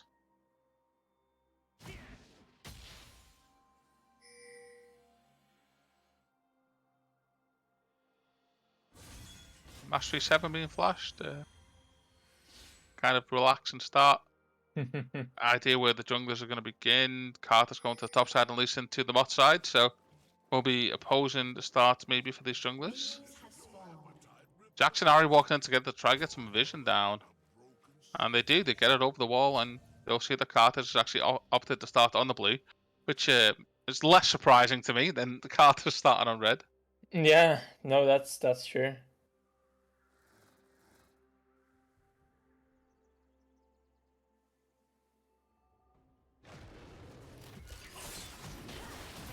There's not really too much to talk about as teams casually head to the lane. Nothing much happening early on here. I think this is gonna be a much slower early game in general. From both you sides. say that, but then I see Lee Sin, and I think, man, he doesn't really like those slow games. No, he wants to snowball as much as possible. You're right. And already that annoying Ash slow on her auto attacks harassing this Tahm Kench, and look at the damage on the catfish already, getting chunked out. Yeah, the Syra being really, really obnoxious. Oh my goodness. Ash quite comfortably walking up. Picking Syra here into this Senna Tahm Kench is actually a really, really good thing. With Tahm Kench wanting to walk up, but not really being able to do so. And level 2 advantage comes through. We could even see a cheetah coming in here, but I don't think that they would get too much from it. No, they pushed in too early. You need the cannon wave to be dead for that. Good trade from Ari in mid as well, putting Yasuo on the back foot. And yeah, Carthage already being found in the jungle. Exhaust coming through on Lee Sin, but shows you how aggressive this Lee Sin wants to be. Q will land as well. The Sonic Wave does plenty of damage at first blood going into hands of Tundra. He will eventually fall to Tedjed though, so the trade is back and the Camille fight continues into the Jax. Ignite is popped, and there we go. Director Cam decides to follow. Flash is available for the Jax. Obviously, Camille doesn't have it, but the E is up. So if Flash is used, he will die Counter Strike. And no, not going for it. So just a 1-for-1 trade, but yeah, Carthage already being invaded and punished, like I said, could potentially happen. So Yeah, it's actually starting to be quite dicey here. yeah, and bot lane Kingdom, like we said, Ashen's are getting good control over that. Yasuo trying to get some farm in mid, but Ari safely farming away and saying, no, you don't get those without being hit in the face at least once. CS still being even though between those two in mid lane. Yeah, I think the difference between pretty competent Yasuo players and bad Yasuo players is knowing just how much you can take in a trade for the CS that you're grabbing as well. Jack's gonna definitely have a hard early as well here against this Camille. Yeah, we do have a scoreboard issue at the moment. So yeah, you press O on your keyboard, the letter O, and then press it again. It will refresh your scoreboard. Make sure that the CS and the items are up to date. It is a spectator book at the moment. Counter Strike coming in from Jax, getting an aggressive trade, but double buffs, plus a lot of casters in that wave. And Lee Sin is here to try to save the day, but we've been dragged into the bot lane to see a trade happening here as well. Yasuo dodging the charm, getting some farm up in the mid, and locked up is the Tom Kench. The Catfish tries to find a way out, manages to do it as the root comes through from center as well, and is able to live with that one. I always forget that the Tom Kench ult is not the chump anymore. And look at the aggressive trades. The Ignite's being traded in mid, but Yasuo is the one who gets the kill, and flash bans as well. You never want to flash if you're already going to die. That's a bit of a misplay. Unfortunate. Not calculating this win wall in from Aru's side here. Forcing her life. Yeah. Tom Kench stepping way too far forward, disrespecting the damage. Exhaust being burnt as well. Double flash is used, but they will try their best to get the kill. They can't do it. Maybe a bit of an overextension now as Senna is trading back. Heal is forced out of the option. The Senna is able to trade really aggressively, and they both live on the knife's edge. Oh my goodness. Very close. All summoners out from both sides in the bot lane right now. Very close for both sides. That could have gone bad for either one here. Seeing the Ashe now completing the... Never mind. Switching to boots already. Yeah, and maybe want to keep up the chase with the Tom. Yeah. The slow from Senna also a huge part of that. Asking myself right now, wouldn't it even maybe be better to go Swifties in this game, as there's quite a lot of slows from the side of Ronin? Swifties is an option. I don't know, just pray for Cloud Dragons, I guess. That's a really good way to get around slows as well. That's true, yeah. Look at the Tom Kench being chunked out, but the shield helps a lot. Carthage gank has arrived. The slow lands too. Tom Kench W knocks up to come in as well, but the first kill goes over to Senna. Ashe will fall. Lee Sin has turned up, but he is a level behind and maybe a little bit too late for this one. And the aggressive fighting falling to the advantage of Ronin Myra in the bot lane.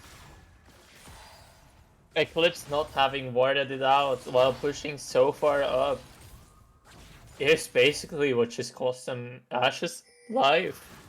Yeah, a little bit of disrespect, I think, but they've overstayed, and the Sonic Wave hits. Lee Sin will follow through with the Q. Oh, Carthage ultimate is used, I believe, Requiem? Requiem, yeah, that's the one. No. But it doesn't do enough, not just yet, but it will scale up. Dragon is about 1500. Lee Sin could steal this if he notices it's being done. Instead, he goes to the kill instead. Sarah gets the kill onto Senna. The Dragon's going to fall low. Exhaust is used. He goes to the kill instead. Smite has been popped, but no. The Dragon goes over into the hands of Carthage and into the side of Ronin Myra. The Inferno going into their hands. Ari's finally turned up, and Icehound using his ult, ready to fight on this one, but he is not going to be able to do enough. No, he just about gets out, so yeah. Ari not getting too much of that. Just the one for the Dragon. That's very unfortunate. Explosive Yasuo is fight. sitting on 2 kills now as well.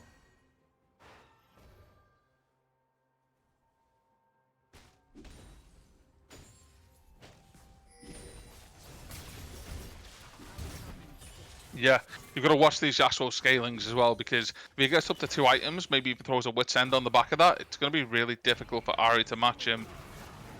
Yeah, Carter's trying to do the double jungle, but Zyra's the one to invade this time, and you're being hit by Gromp and Blue at the same time. You're probably going to die to the Ignite. You do get the return kill, but it's support for jungle. He's not even going to kill the Blue, and yeah, this is... Carter's being pushed behind again.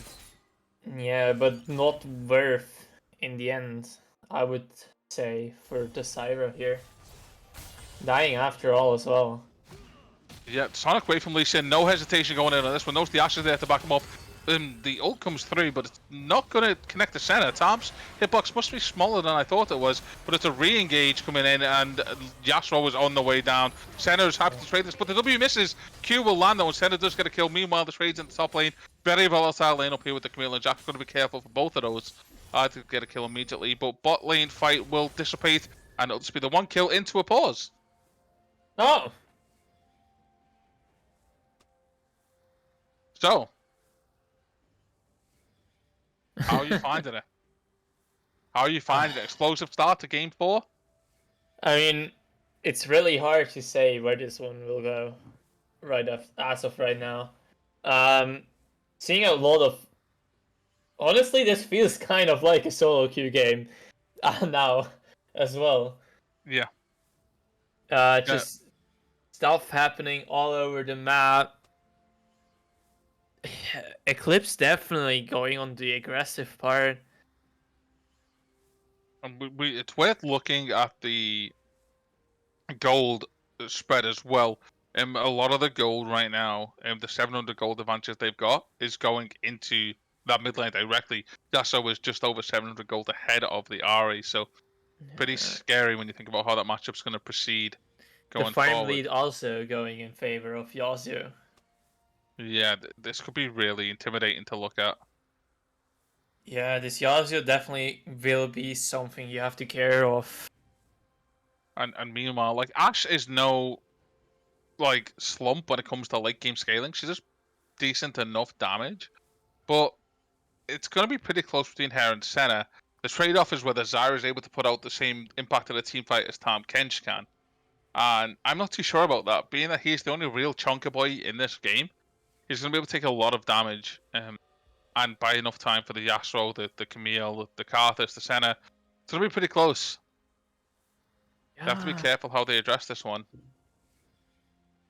It's really, I think this Tahm Kench all game is just gonna be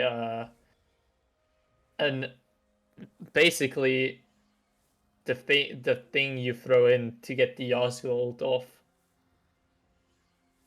Yeah. I don't know how much more he will do than that. Well, it's all about getting hit in the face, and like I said, there's no other tanks in the game. So, sure, Ashe will get through Tahm relatively as quick as Senna would get through a Tahm as well. But Senna doesn't have to get through a Tahm. And the only way that you generate a real front line is by bringing your Jax to the team fights. And that's not really why you're drafting a Jax. You want him to be off in that side lane, thump for whacking the towers, right?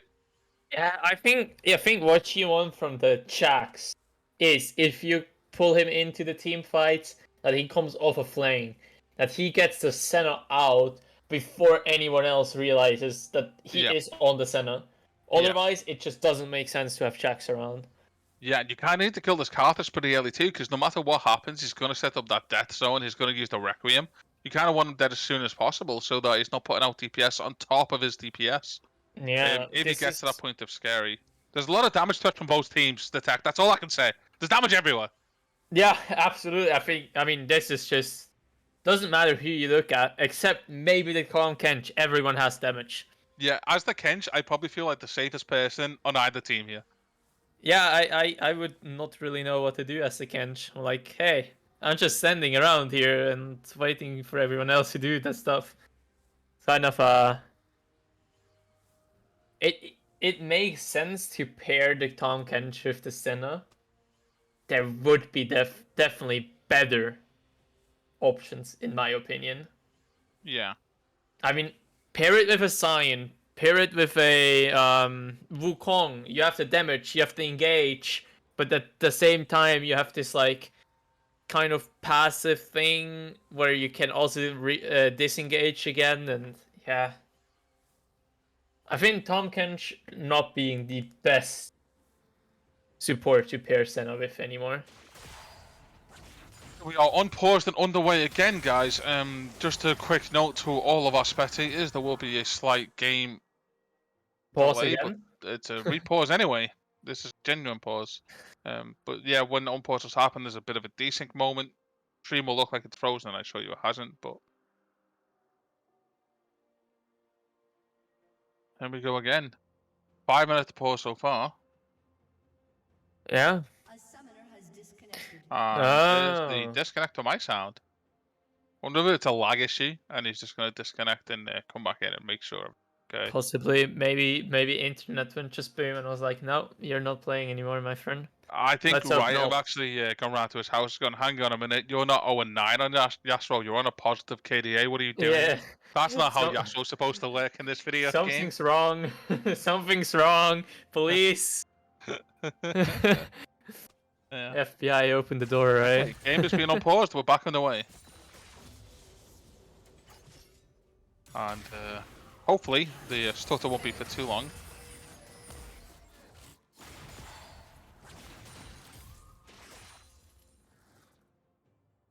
Well, I think one of the main reasons you do see Tom Kench getting taken with the Senna is obviously with that quick eat. Help get her in the mouth because she's immobile herself.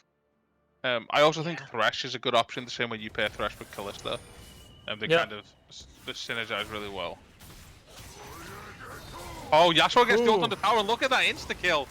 Holy moly, Icehound wasted no time from the pause to get the kill, and there is an engage in bot lane. Tomkins slips for a bit longer center ult, but no, Lee Sin comes in, and Tomkins will fall. Yeah. A Crazy. trade-off in the bot lane for 1 kill. So 1 for 1 across the map, but... Oof! But That this was Yasuo close. getting stronger and stronger all the time. Yeah. And that's one thing you gotta watch out for. Carter Slayton on the top side of the map is on a ward though, I believe. Pings are coming through, and Yes, helping to push out the lane so Camille can base. I guess it was either for a Camille base or to do Rift, and... Or No, they're base just... himself. Oh, wait. Do you think Carthus just needed item? Go for an item? I think probably, right? That's possible, yeah. Let's see what he buys. I think he was after it needlessly, maybe. No, he didn't need gold. He's fine. He's still floating a little bit. Huh. Very weird. Very weird. Lane toxic, I Okay. guess. Yeah. Maybe just taking off some pressure of this Camille to get some farm, some lane pressure back in. Yeah. Carter's now pathing bot lane again. We've just seen the Cardinal Sin of Fasting Senate. The only minions you really don't want to kill is the cannons. Good win more by Yasuo to stop the true damage of the Aurikyu coming back. Yeah. And Counter-Strike being used, Camille dodging out of that one, and no TP available for Camille right now, so Ted's going to be really careful with these trades. Lee Sin is making his way to the top side as well. So is Yasuo. I think this Camille's going to be dead long before Yasuo turns up, and yep, realising it and opting to run away. Flash, Q, and ultimate is used, but you are going to fall. Yasuo's going to be looking for a 1v2. It's doable. It's a low health bar on the Jax. The Counter-Strike is pretty high cooldown. He's trying to stack his Q up. Second one misses, and they're going to move into the jungle. That's scary territory now. He's through, but it's not enough. Trying to stop the Sonic Wave. Ultimate follows in. Very patient play. Unfortunately, Icehound gets picked off, and 350 bonus goal going into the hands of the Jax. Very, very good decision making from Eclipse here. Yasuo seems like overestimated his damage against both of those players. I think he was playing around the Counter-Strike and didn't realize that Jack was doing the same thing. Yeah. Because once that Counter-Strike's up, then you kind of lose that. He wasn't on top of on Jax's cooldowns. Yeah, definitely. Which after in the end plays for Eclipse Lunar, or plays into the hands of Eclipse Lunar. And I don't think Jax is gonna say no to that. Yeah, no, not at all. Game bug? Okay.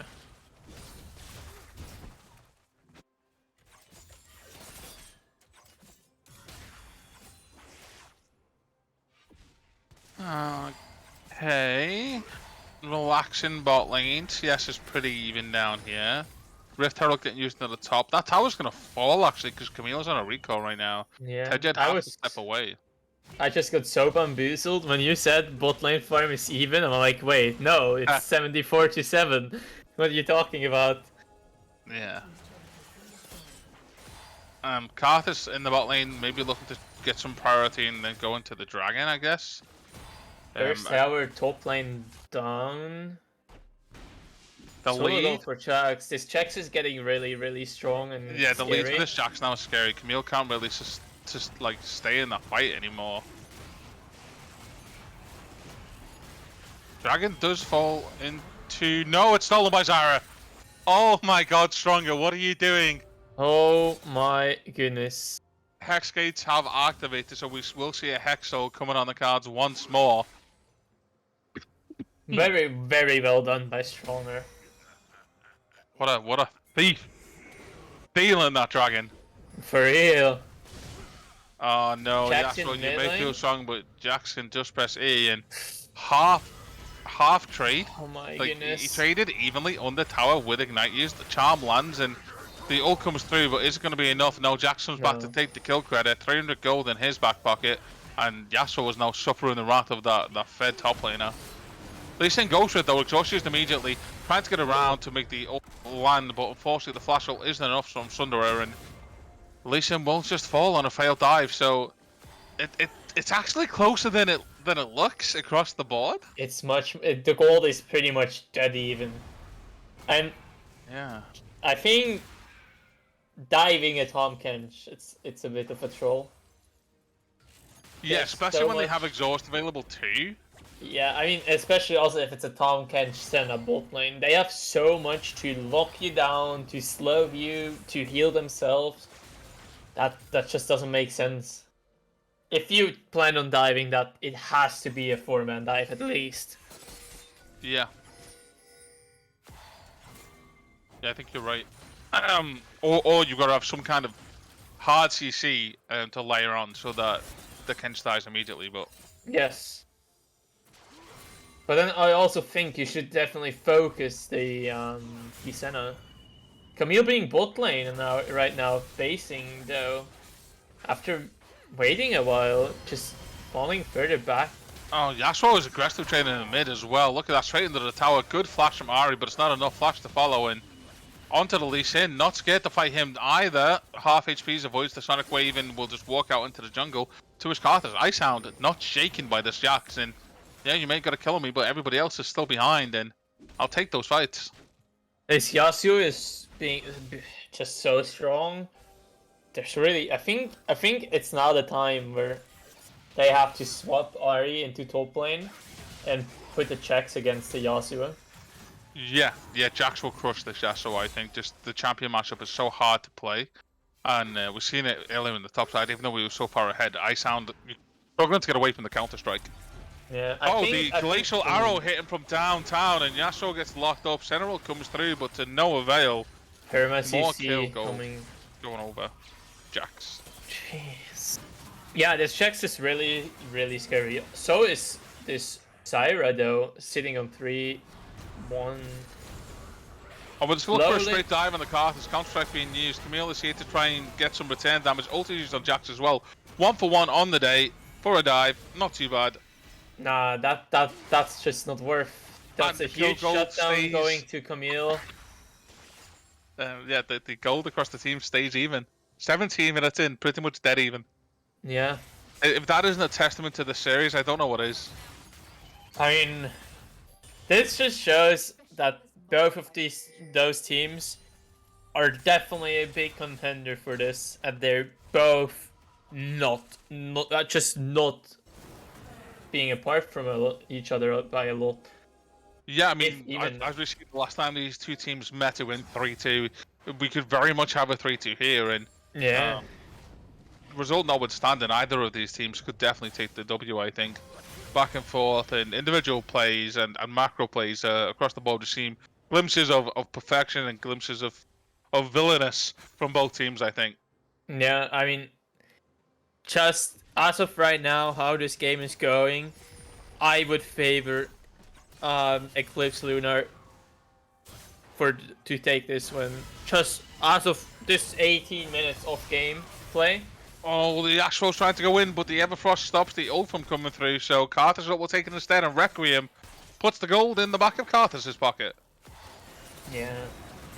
Aggressive trade coming through, center is scaled up, now Tom manages to get through into dash, and that's what you're going to watch out for. Oof. Zyra gets the trade back though, and the teleport is coming through from Jax, and he will kill anyone who turns up. You got to try find a way out of here. Panda Cheese, you got to go. You got to try live, you're not going to be able to, you're locked up, you're stoned, you're smacked, you're thwacked, and you will be the next on the chopping block. That fish is dead, Lee Sin finds a way in, automatically uses the Dragon's Rage, but gets popped immediately. Oof. The individual crit damage you get from the Q, but Jax says, I'll have a go at Karthus this time now. No exhaust available, and Karthus will fall. No Requiem to come through, so Jax just trades that one back in. Dragon will be started, but not by a jungler. No, by the top laner for ECL. Mid lane T2 falling to Yasuo as well, though, which is really not what you would like to have. The gold just spiraling up, Yasuo being on a nearly 4k lead. Yeah. No, a 3k lead onto this Ahri, which is really unfortunate. Like, Karthus Yasuo got all the gold. Jax Zyra got all the gold. Yeah. Like, the teams are still pretty even in gold. It's crazy. They're only just ones taking advantages in different places, right? Yeah. The only ones that are still really even in like gold-wise on individual persons is really the Senna and the Ashe. Yeah. But the game is still being completely even. And Arch has been picked off here, maybe trying to get away. Sentinel comes through, it's not enough damage though, but Camille will get the kill with the longest auto attack range I've ever seen for a melee. No, that was Ignite. That would make more sense. Camille ignited. I thought I seen the Q animation, but yeah, Ignite makes more sense. I think the animation was there, but it was ultimately the Ignite. Okay. Some sort of weird bug. What weird bug in the spectator for League of Legends? You stop telling fibs. Charm, I thought landed, but no, it got caught by a minion, and I sound able to keep pressuring this Ahri and follow her around the map. We're looking at maybe a gank at top lane. The Zyra's on the way up, but if Carter spots it, and he very well could do. Yep, question mark pings as well coming up. No.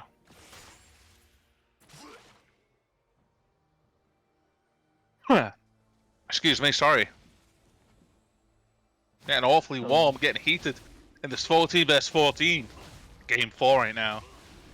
It's the weather is super nice lately. It's getting really warm. We're going into summer, and then having this heated series here, it's just too much at once. Too much at once, too much excitement, too much. Yeah, absolutely. Definitely deserving of a grand final, even if this does go 3-1 to the side of Ronin. I'm excited to see if the Baron will be played for by either team soon. The lack of Ahri damage upset. We didn't see much out of Ahri last time they picked it. Oh, and Karthus is found. Very clean insect coming through. Jax gets the kill. Very and the nice, Warthog into the Dragon Range. Requiem will follow. That's a death check. Oh no, he lives just now. Holding Camille on. 8, that was definitely a bug, because that did miss. That totally missed. Yeah. That's definitely spectator bug. Gets the double kill though, and we'll close this one up. So actually, 2 for 1 on the day. Yeah, Very well played. actually, Punished that by Ted Jed. very good read on from the Camille to move down there as fast as she did. Yeah, very good read. You're right. I agree with that. Yasuo 50 CS up now, by the way, over the Ahri. Just extending that lead. Yeah. Partis being also up 50 CS here as well. Palm Kench holding up in CS is actually something that kind of surprises me at this point. Well, they've played it a lot, and Tom can works well with Senna because he gets his heal back on top of his E, which a lot of other top laners don't have that kind of sustain. And then obviously the little bit of extra top-up healing that Senna can give as well, so... Yeah, it's still kind of like playing this melee farmer into the double range. Yeah. You would expect to have a much bigger lead in CS. Yeah, we take a quick check on the Senna soul stack right now. We're at 84. The goal is 120. Anything from 100 means you'll win team fight. Anything from 80 means you've got to be careful. So 84, it's getting there. Need a couple more souls before Senna's really deemed as online, in my opinion. And Yasuo is going to be the next target, trying to eat through the waves, but Jax is able to follow. He is eating every single minute you can. Oh, will come through. Senna up lands. He actually gets the Q onto Ari. That was a very cheeky little Q coming back from Icehound there to trade that 1-for-1. Very impressive stuff out of him. The next pickup is going to be Zyra trying to grab the bot lane. Palm did ult Senna though and stopped there from dying immediately. Trade back attempted to come through. Requiem follows and Zyra will fall. Half HP lost from Ashe as well. So 1-for-1 trade on that one as well. And no team can seem to get anything for nothing right now. And that's exactly what you want to see. This game being played for nearly 24 minutes and still being dead even. Yeah, it's absolutely insane. 1.5k gold starting to slowly filter into the side of Ronin instead. But Dragon is on the field. It is the 4th Dragon, and it looks like it's going to go over to the side of Ronin. They're pulling this one away from the Lee Sin. Yep, the Sonic Wave will miss. Should be able... No, never mind. Sonic Wave Not was out of having range. a ward up. Yeah, he did not have a ward up, so there was no chance of him ward jumping this wall. So that's 2 apiece for the Dragons, just to tie up everything as much as they can. 3 towers each, 2 Dragons each. 17 kills to 18 kills. It is, though, nearly a 3,000 gold lead. Just about a 2,500 gold lead for Ronin at this point. Camille, if they kill Camille, I think the gold lead pretty much ties up. Like, it's so insane. Yeah. 700 gold for that Camille kill, like. Surely. I think it's this 1 tier 2 turret in mid lane that makes a huge amount of that gold lead as well. Senna just farming her souls, closing in on the 100 mark, being a 9 away of her. And here comes the Yasuo in the side lane now. This is what you're going to start watching for. If Camille manages to catch up, which she did, while Jax is doing all the roaming stuff, then she can hold up to the Jax. Might not be able to kill him, but she can definitely hold versus him. Whereas who's going to hold the Yasuo? Because Ari's been trying and hasn't really been able to. Jax is about to answer the Yasuo, it seems, which would make a lot of sense. We got a 57 CS difference in the mid lane. We got a 70 CS difference in the jungle for the side of Ronin as well. Top is going in their favor, but yeah, it's the farming efficiency is showing through ever so slightly. It's the only difference we can find between the teams right now. Yeah, I agree with that. So, which says a lot. Dragon being up in about 3 minutes, which will be the next objective that we will see a fight around, I would suppose. Jax being really deep in that enemy jungle. Kind of safe, I guess. At least feels safe. Not a lot of vision down either on the map from either side of the teams. Yasuo now being in top lane again against the Ahri. They're aggressively trading on the tower into the Ahri. All comes through as well. John uses pop. It's actually just a stopwatch so far. Yeah, but the and the Requiem from McCarthy's finishes that kill. That's the thing. You don't even have to finish off the opponents from the side of Ronin. If you bring them down below like a 3rd HP, Cartus can just clean it up. And it's getting to that point now. 3 items on this cast already. There's so much damage. Baron is started. And the damage that is done to this, it melts in seconds. Look how quick it dies. Yeah.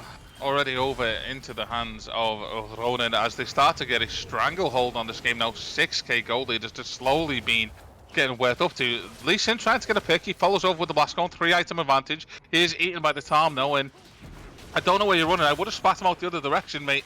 Because, yeah, you're going to be ulted into his team. Otherwise, Ashe ult comes through as well. Glacial Arrow getting the stun, and Monty will get the kill for this one. So, one less Baron on the side of Ronin. It's something, if not ideal. I don't know how much it's going to do. Not that much. Not the that Baron, much. having the Baron down on the Tom Kench, I think from the side of Ronin, they're like, all right. I mean, sadly we don't have 5, but it doesn't really matter that much. Yeah. Tom shouldn't exactly be off on the side lane, I would think. It's really hard to say. I'll see how. Oh, they're able to stop this Baron push that no doubt is coming in, and trying to get some vision. I would be more focused on defensive vision right now, as the dragon is due to spawn in less than 60 seconds, and Carthage is going to be picked off. He dies so quickly. This is what we said about both of these teams. They have the ability to one-shot pretty much anyone on the opposing team. Dragon also being up in 40 seconds, which means Carthage won't be alive for that one. He'll be alive before it dies though, and his ultimate is available, so he's still going to be considered as being part of the fight pretty much. And that Requiem is doing plenty of damage at this point in the game. Yasuo has full control over the bot side. Ahri is terrified to fight, and I don't blame them. The turret falls so quick. So quick. Only one Hextron can be picked up. Yes, Jax has arrived. The flash attempt to come through. Gonna get the trade kill. Ult is available too. Oh my god, the outplay from Icehound attempted, but flash was a bit too early. Jax will follow with the Q and will eventually get the kill. Camille is here to try to clean up as well, as the rest of the players from the teams, both of them turn up. Jax getting a double kill onto center, going rampant in the back lane. Camille couldn't finish off the action, instead jumps into Tom's mouth. Requiem comes through. Triple kill for Jax. Requiem may not be enough. Camille has to run. No, you're getting stunned up and killed as well. It's a quadra kill for the Jax.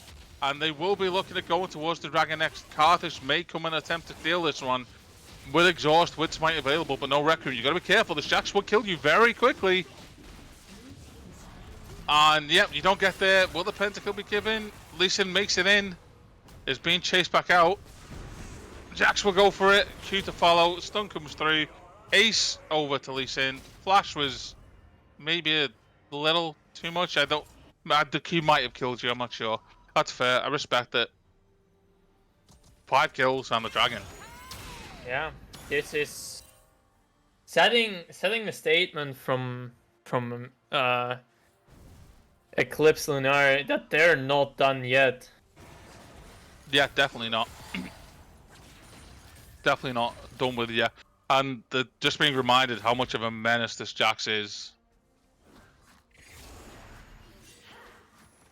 Already up to 10-2. After that last fight, be rapidly approaching full build. Hexshrinker is in now for him too. Cleaver, Death Stance, a bunch of sustain items. And Jax is starting to look terrifying. If Yasuo can't kill him, what are they gonna do? I don't know. Nothing.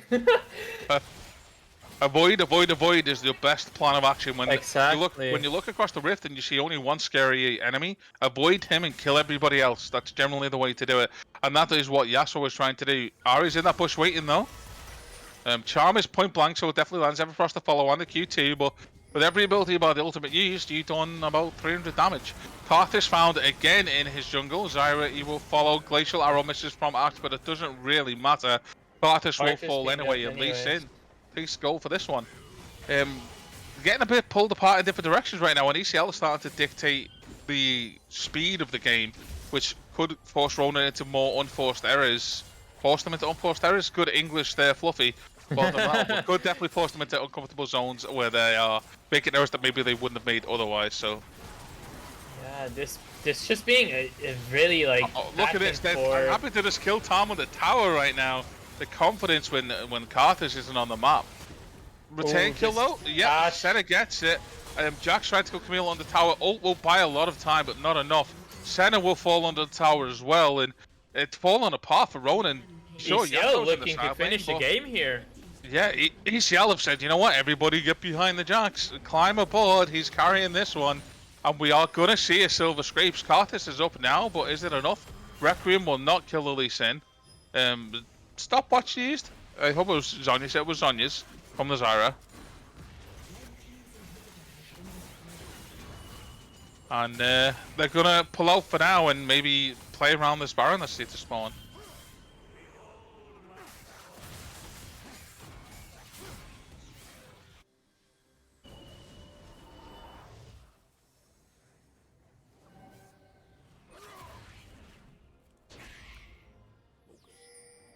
Jax into the bot side. His teleport is available, so we'll be able to join this Baron fight if it kicks off. Yeah, I think Baron is gonna be the decider of this game at this point. Whichever team is gonna get the Baron will most likely win the game. With that said, for Ronin, having those 2 inhibitors down is really, really hard. Yeah, and like we said, the wave clear isn't the best, and with supers pushing into them, if they win a fight, they might not be able to just end the game. Whereas if ECL win this fight, then they definitely can win the game because of those supers. Yeah, absolutely, I agree.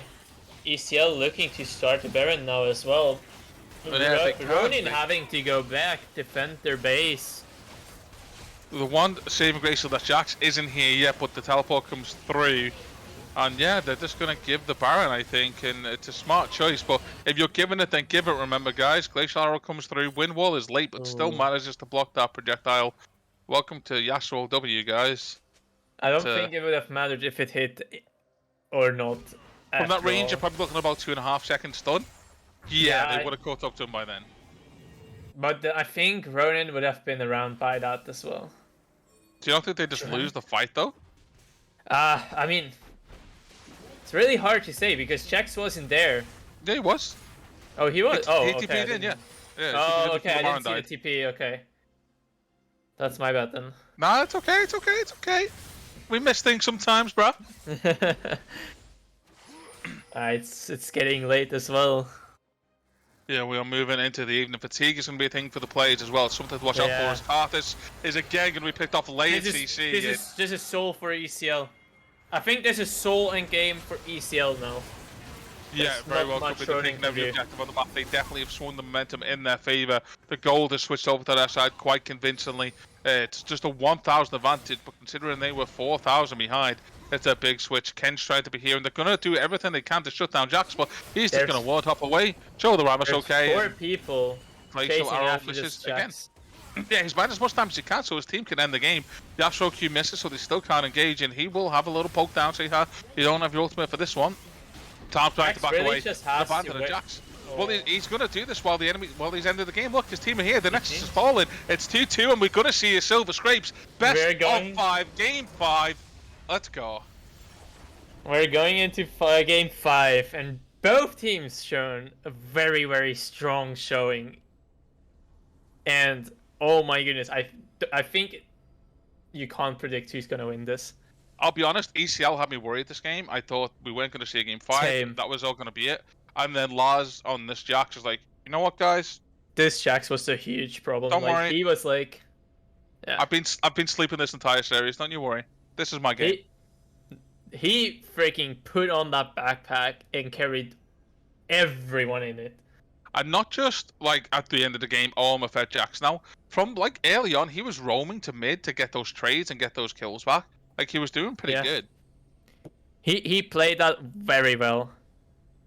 Yeah, I think it was really good from both teams, but game 5, Silver Scrapes, I think this series deserved nothing less. These two teams have been battling, and man, the fact that it all comes down to this, it's almost poetic, don't you think? Yeah, it really is, and I mean, what a rematch, not gonna lie. Yeah, what a fantastic rematch. What a great series as well to cast. Like, I'm so happy to be here. Yeah, the players will be taking a couple of minutes, guys, before they go into the very last Division 2 game of the split. What a fantastic first split we've had for VL for Season 12. Before they dive in, though, like I said, we are going to step away for a few moments. You'll see a quick clip from our sponsors, and then we'll be back. So refresh your water, stretch your legs, but don't go far because we will be back to Silver Scrapes Game 5 and see how this one ends up. See you in a minute.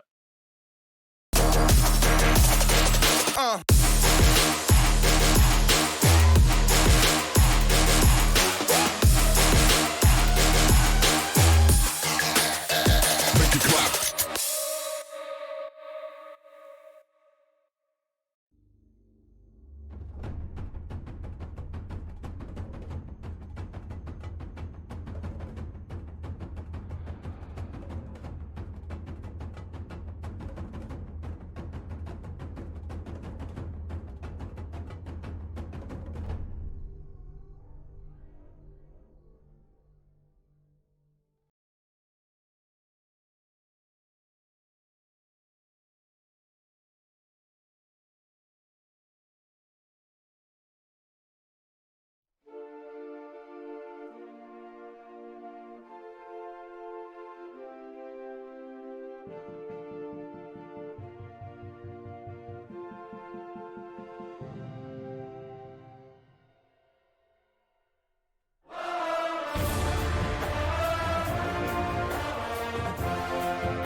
first break. Going to game 5.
Game 5.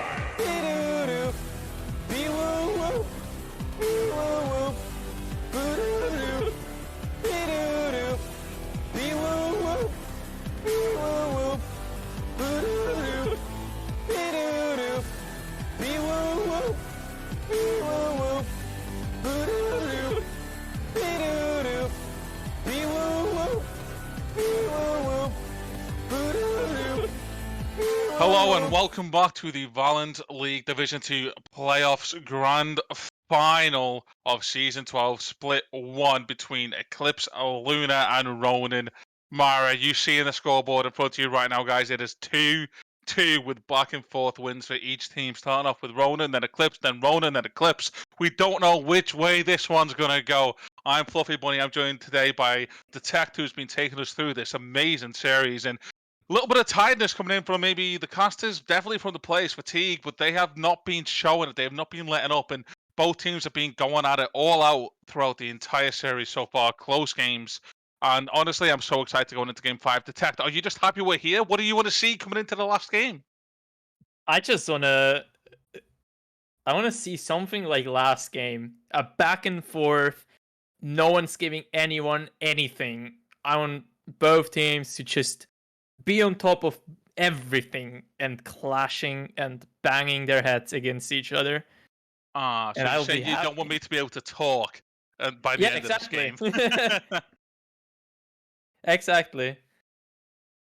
Okay, and look at that. We are straight into Champ Select already. I think we'll probably see the standard bans, Akali, Jarvan, etc. coming through. Just as a quick update, by the way, because Ronin lost the last game, they have been given side select and have opted to switch back to blue side. So, there we have it. Yeah, I'm looking for the adaptation. We also switched back to Ronin being blue and Eclipse being red. Yeah.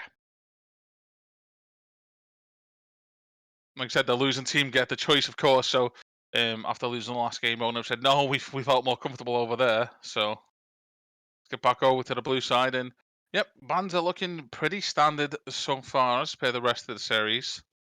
Obviously, Vlad wasn't banned early on, but that was an adaptation that came in and has stayed since. And it makes sense in my opinion.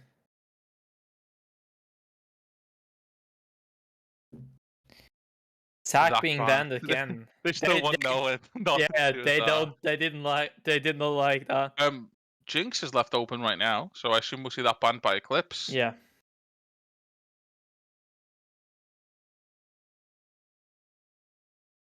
And now that we're back on blue side, they're able to ban the Ashe because they don't have to worry about banning the Jinx, and will not have to play into it. So probably one of the main reasons they've taken blue. First pick, we could see an Ezreal. Wouldn't be overly surprised, Ezreal or Xayah. Yeah, it's Ramco is no, he's super it's a comfortable. Xayah. There we go. They like the Oh my bait. goodness. But I caught both of them, so I'm still right. That's how that works. I still don't think it's gonna be a Siri again. I hope it's not a Zeri again. Caitlyn's opened. Caitlyn's a pretty solid pick, honestly. Yeah, it's gonna be the Caitlyn. Oh man, I swear to God, I should be a fortune teller. For real. Yeah, Caitlyn's one of my favorite ADCs, especially in like solo queue. But You can sit in lane with Kate. She's pretty solid. You do need to get 3 items for her in team play, but Yeah. Xin Zhao again? Are you not bored yet, Sundara? Was the Lee Sin game not fun for you? You had a really good performance on Lee Sin. Yeah. You don't want to take that into Zyra though. I'm not really happy with the Sinzao. The Ollie, Volibear pick. yes.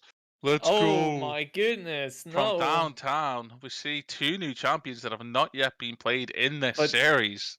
Yeah, being but picked up. Volibear is at a really bad stage at the moment. I feel What? like. You're a lunatic. Watch when this Volibear flashes into mid lane at level 3 and we get first blood immediately. And dies? Well, nah, he won't die. He won't die. I mean, I don't know. I think Volibear is probably the point where, Camille again. like, Is that 5 Camille this games, by the game, way? yeah, this With guy Ted? literally just plays the 5th game of Camille. Like 5 Like, Camille dude, games in a row. show something else. I mean, it's worked for them though, right? Like, he's had a good Yeah, impact in in every 2 game. out of the 4 games. Kindred, though. Kindred, that's a really different aspect. So we're gonna need to see some heavy AP, maybe some frontline coming in. The Jax again. Yeah, I was just about to say it. I mean, it's just, yeah, Whoa. we're running How it did I stop back. the Jax? Carly's now coming through as a ban. Oh, I didn't even realize the call was open. Yeah.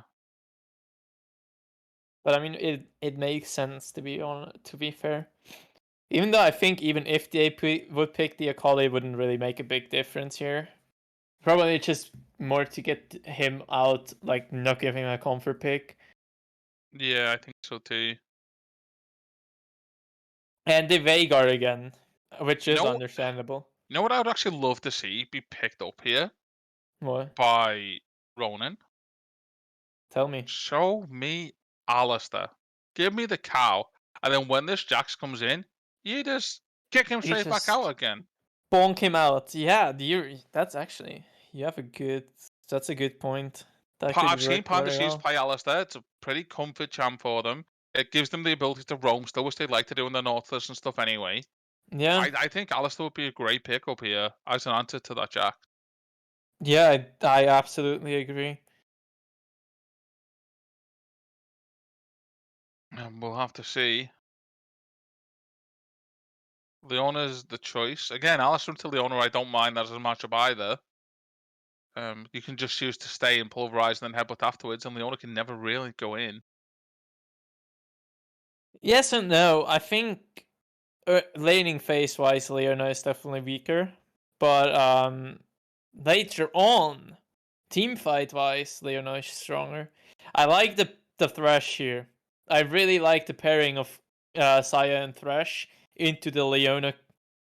This is just giving the Saya such a big like, how do I say? I don't find the word right now. I don't know, just like his zone of protection to play around. Yeah, exactly. Like, it just gives her more time, more calmness Wait, hang into the on. laning. Hang on, wait, that's Cogmore. What? Let's Kog'Maw mid. Let's Kog'Maw mid. What? This could be genius what? though, right? This could be genius. So they have This is just a Kog'Maw against LeBlanc in mid lane. I don't understand why you would pick Kog'Maw blind into mid lane. They have the threshold, I guess, which is going to stop the engage coming through. Maybe. Then you've got the Kindred ult, and if you Kindred ult and you have 3 ADCs inside that, you're going to melt the enemy team. Oh my goodness. Right? Like, holy guacamole. It's a Kog'Maw mid lane. Wow. Well, they definitely bamboozled me. Maybe ECL feels the same way. Yeah. I mean, they insta-picked the LeBlanc into though. They were quite happy when they seen the Kog'Maw, I think. There was no hesitation on that. That's what I meant with you pick Kog'Maw blind without knowing what they play and also knowing that they play LeBlanc. Yeah. Like, don't forget about it. Kog'Maw is still an ADC, a very unmobile ADC, Yeah, and pretty LeBlanc squished too. is an assassin, which one-shots people. Well, we have seen everything that you could possibly ask for in this series. And when you For thought like, that I mean, you'd already seen everything, look at this yeah. team comp. I mean, I think this Kog'Maw obvious. I think Kog'Maw is a good champ. Don't get me wrong. You know, it's Yeah. just I don't see how it fits. They need to just not lose for like 30 minutes.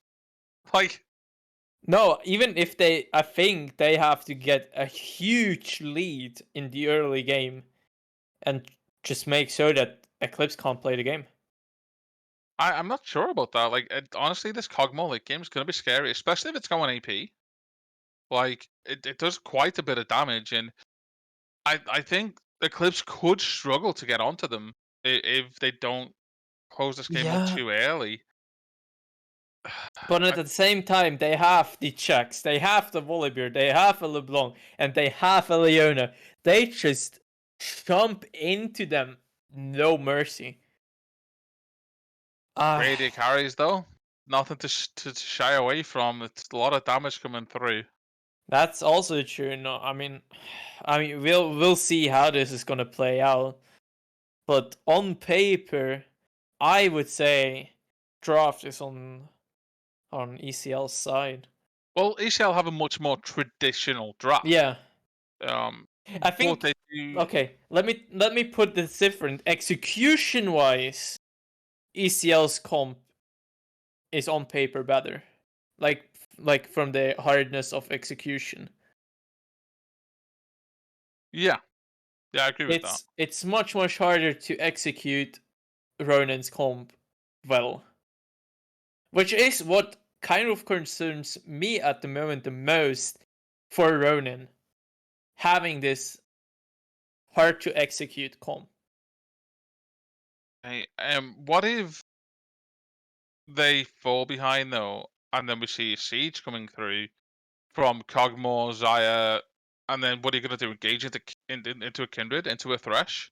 It's a tough team to engage into, especially if they know it's coming. Yeah, you're right. It's The wave really clear is not there for Eclipse.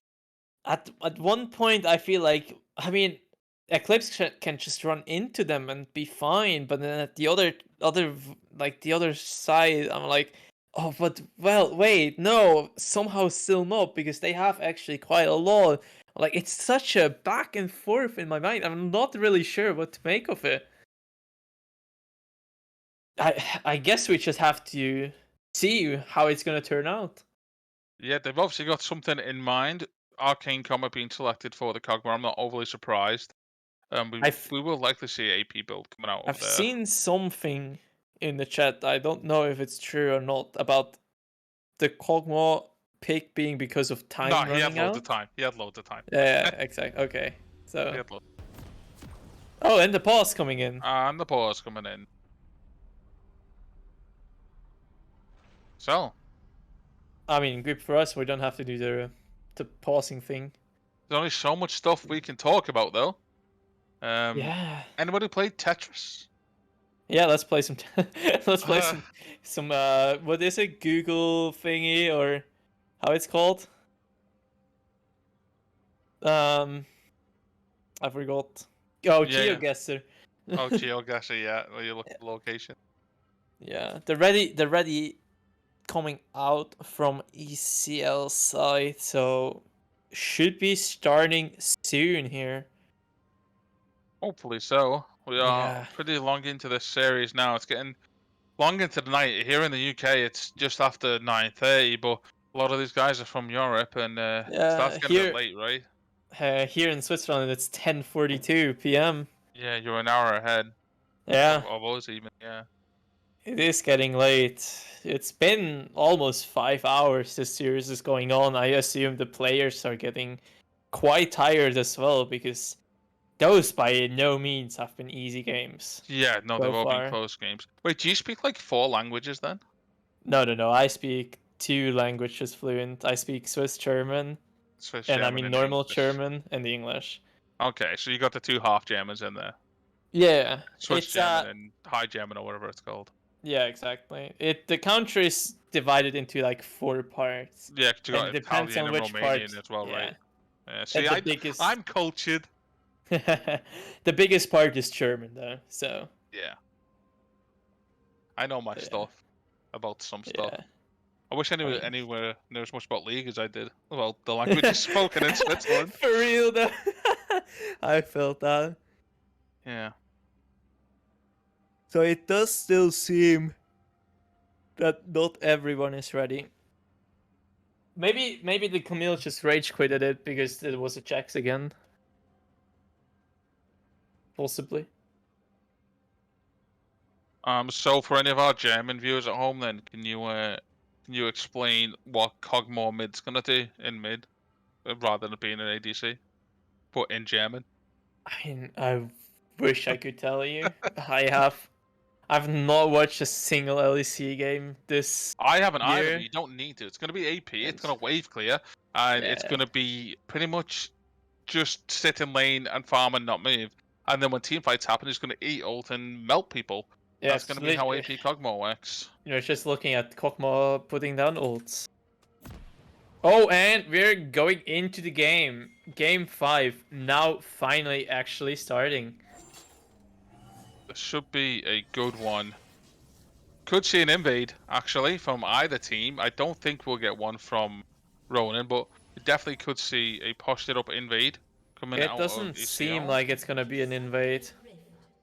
It's gonna be a 3-stack for the side of Eclipse. A little bit of desync that happens when games gets paused. You'll have to forgive us, guys, but there we go. Back on the way. Cogmore spots it out. E doesn't land from volley. A little bit of an E poke in return. It'll slow everybody and off I will walk, says the Cogmore. Me and my little book of secrets on my back.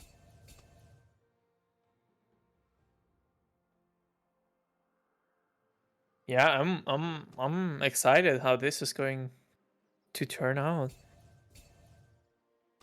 Well, all we can do is wait and see. No doubt, once the action starts, it won't stop. That's how it's been for the last couple of games this series, and we did see wards coming through from both teams. ECL getting full vision of the blue and the red, and even one in the bot side jungle on the other side of the drink pit as well. Just the one ward from Ronin making it into the blue pit of ECL, though. The early vision game from ECL has been very good throughout this whole series, Yeah. which allows them to really track the enemy jungler as well, to figure out what We will see they can do. opposing starts again from both junglers. Yeah, And both starting on red on opposite sides of the map. Kindred looking to do the fog clear, maybe. Volley might most skip. likely. I think you won't see that much from the Kindred before level 6. LeBlanc going for those early trades, but Cogmore does have decent auto attacks, being an ADC by design initially. And Yeah. Cogmo early damage, base damage is really, really high. yeah, So I would assume for him to win until about probably the first space. And then probably that LeBlanc is going to take this lane over. LeBlanc is going to need a lost shaft before she starts consistently threatening the Cogmore. Yes. Look at the E-poke coming through. Like, passive popped already, and gotta be really careful. That's all 3 pot G's for LeBlanc and the biscuit too, by the way. Yeah. This is Comet helping out a lot with his trades too. this is really dangerous for the LeBlanc at the moment. Kindred did have a little bit of a look in the top side. I didn't know if Jack spotted them out. There was no pings. And Volley, though, has made it into Kindred's jungle. Taking his wolves. Not quite sure if he knows if Kindred is already in top side as well. Gotta suspect it, I would imagine, with the wolves being picked. And it could be a fight for the top skull coming through. Jax has he's priority, so walking we'll in. get here first. He flashes Q's, the E comes through, the smite goes through into Kindred's favour though, so Blue going over to that side of the rift, queuing over the wall, and Volley will take it at that, and... Okay. That is actually really good for the Kindred that they here. Yeah. Volibear so. used his flash, didn't get the blue buff. Kindred didn't have to use anything except the smite, which, well, doesn't really matter. You have to use that. Good E-poke coming in from the volley as well, and Kog'Maw being locked up here. That Knight is ticking Not away, gonna and die. gotta watch that He's HP. just surviving with 20 HP. 19 more than he needed, but very close, and prepping for the first dragon already is the side of ECL. Getting some vision down, making sure they get early dragons going into this game. Yeah. Caitlyn, good poke. Maybe some more aggressive harassment. Kindred's just been chunked and will likely be heading to the bot side jungle. They should know that anyway. Volley can let your team know I've just been in the top side. There's nothing left, so Kindred has to be heading bot. This is Fresh gonna is be a lethality Saya, by the way. Just. Oh, what it's I a good trade realized from just Camille. now. This time, Tedjed is learning how to adapt to the matchup, as opposed to the Vladimir Camille matchup earlier, and getting a good trade there. I think Jack's being really like in a disadvantage in the early levels against the Camille. Really like needing those items, needing this slow start. Trading Too really late on well the E though. again. Yeah, too late on the E again, and just allowing Jax to get these free trades. I'm just looking for an early gank, and Volley should be spotted by that pink ward. I don't know if Kog'Maw actually seen it, though. I don't think he did. Nobody spotted the Volley going into the jungle here. That's really unfortunate. Kindred waiting in bot lane, maybe there's gonna be some aggression being played out. Looks like right now it's only Kindred sat for... in this bush for so long. Yeah. Like, she's only level 3. Typo's only level 3 on this Kindred. behind. Like, just sitting here waiting for something to happen, and you're wasting so much time. Volibear also just waiting for Kindred to pass through.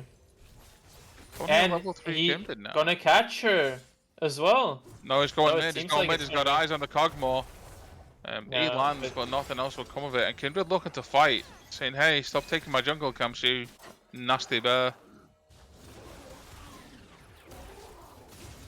Good trade from Kog'Maw, and Kindred's 20 farm behind in jungle. That is really hard to recuperate in the current jungle meta. Yeah, also that being on a Kindred. Aggressive trade from really... LeBlanc, but there comes the Kog'Maw roll. Like I said, you've got to be careful of that damage coming through. Yeah. And, okay, dodges the last one. Broken ankles. I think this deficit that Kindred now has in levels and farm is gonna be really hard to catch up. As Kindred is really back one in of mid those. again, getting the stun down on the Kog'Maw this time, and a little bit of trade, but Kog'Maw happy to spit back at him and say, "Yeah, well, that wasn't very nice. I'm now gonna recall anyway." And Thresh is here looking for a play, just getting some vision down, maybe scared of this Cloud Dragon being picked up, but Volley's low and LeBlanc's now reset, so not too much worry yet. Maybe just protecting the Kindred stack.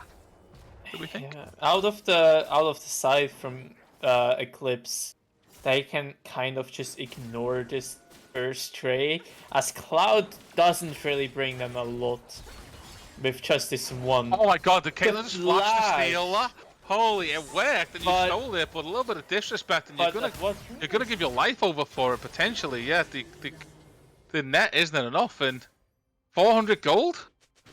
That was I don't really know what to say about that. That's on you. That's on you. You've got to explain what just happened and why. That's your job, because I can't. I can't. I don't know. I'm trying to understand, but I can't. It doesn't make sense. It denied the Kindred stack though, right? Where? Right? Right? No. I mean, no.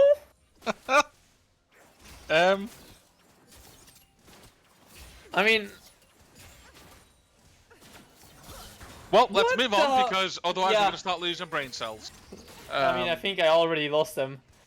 Kindred has been spotted and again being hunted down. They're really targeting Typo on this Kindred, trying to punish it, trying to punish the pick, knowing that you can't do too much in the early with that champion, and they're gonna play around this Cloud Dragon instead. And okay, we pushed the jungler to the top side. We can take this. We've got a strong bot lane. We've got the Caitlyn, even if it's 13 CS down and without a flash. I think shutting down the Kindred is a really big and important part of this game. Kog'Maw, oh, the dragon leveled up there. Kog'Maw stole it. The dragon leveled up, so yeah, it was able to steal it. The volley smite was enough. Yeah, he didn't wait long enough. Oh, you saw that they were waiting. Oh. Yeah, that's pretty crazy. Pretty crazy that they are able to steal that one away. And that can't feel too good. No. Hey, you stole one off us last game with Zyra. We'll still want to do this game with Kog'Maw, right? Makes it, I mean, you just have to make it even, no? This really feels scripted, man. I promise it is not. At least as of what I know, but it feels like it's scripted. Jax maybe being the next target, but says, hey, you two want to step up to me? I'll swing my lamppost over my head and give you a thwack. Volley's here now, and we're here for the stun. We're gonna try fight. Hang on a minute. Fuck that Camille hurt. I'm getting out of here. Ult away. Jax is traded places. Kindred ult comes through. Camille does get the kill onto Volley as well. Counter strike doesn't land on anybody. Well, actually, it did just actually hit the Kindred. I thought he was out of range there, but it got it. The kill through. Kog'Maw comes up to take the gold for that one, and it's 2 for 1 on the day. That counter strike definitely looked out of range for me, but it did catch Kindred just on the tip. The Volibear flashing in again onto this Kindred, knowing Kindred has all up, is quite optimistic in my opinion. But aggressive trade coming back, and Lost Chapter is in early for the Kog'Maw and LeBlanc, so he can sit here all day and just throw abilities with double buffs as well. This is a pretty comfortable lane for the Kog'Maw to sit in right now. You can definitely feel that this LeBlanc she needs the items. Oh, Thresh has been caught up, but the hook comes through. Kindred has arrived and goes straight for Volley. Has somehow managed to flip the XP advantage the other way. Gets this Krug though, the Scuttle Crab. Sorry, no Caitlyn to flash Q this one away from me. And clearing up the vision around the dragon now. Which seemed to be really hard to play for the Kindred at some point. Now just seems like this never was even like up in the air to happen. Don't interrupting the Camille E to get away again, and look at the thwack speed coming through now. The lethal tempo paying dividends as Jax gets a successful trade, putting him 20 CS up in this lane, and could potentially be seen to repeat the last game with the snowball out to that top side. He's going to be careful for that happening. LeBlanc finding a way in. Volley is back again. Kog'Maw dodges the change somehow. I sound, honestly, with fancy feet this game, this series. Trading back. LeBlanc forced the flash. The Thresh has arrived to try and help with the roam, and Volley has just managed to dodge the hook, so nothing will come of this either. Wow. Yeah, but to LeBlanc having a really hard time in this mid lane. I thought it would be the other way around. Honestly, Icehound's sidestepping ability is really showing. He's playing a really... He definitely has those fancy feats on. Zaya trying to trade 1v2. Leonie's just at level 6 though, so you gotta watch out for the ultimate coming through. Solar Flare will lock you in place, even with your own ult to escape. Zaya has ult as well, so I'm not Volley back in this mid lane once more, queuing in with the Predator. Barrier comes through, but it won't be enough this time. Even with the passive, LeBlanc just distortions back out. See you later, Potato. 300 gold. It took us a while, but we got it. And it goes over to the Volley, actually. That's kind of unfortunate for ECL. Yeah, the barrier taking that possibility away from the LeBlanc. Kindred might pick up a wave, and not really any camps to kill right now. Should just grab this mid wave, I think. Some trading in the bot lane as well. Ooh, a little fake out hook attempt from Panda on the Thresh, but falls short.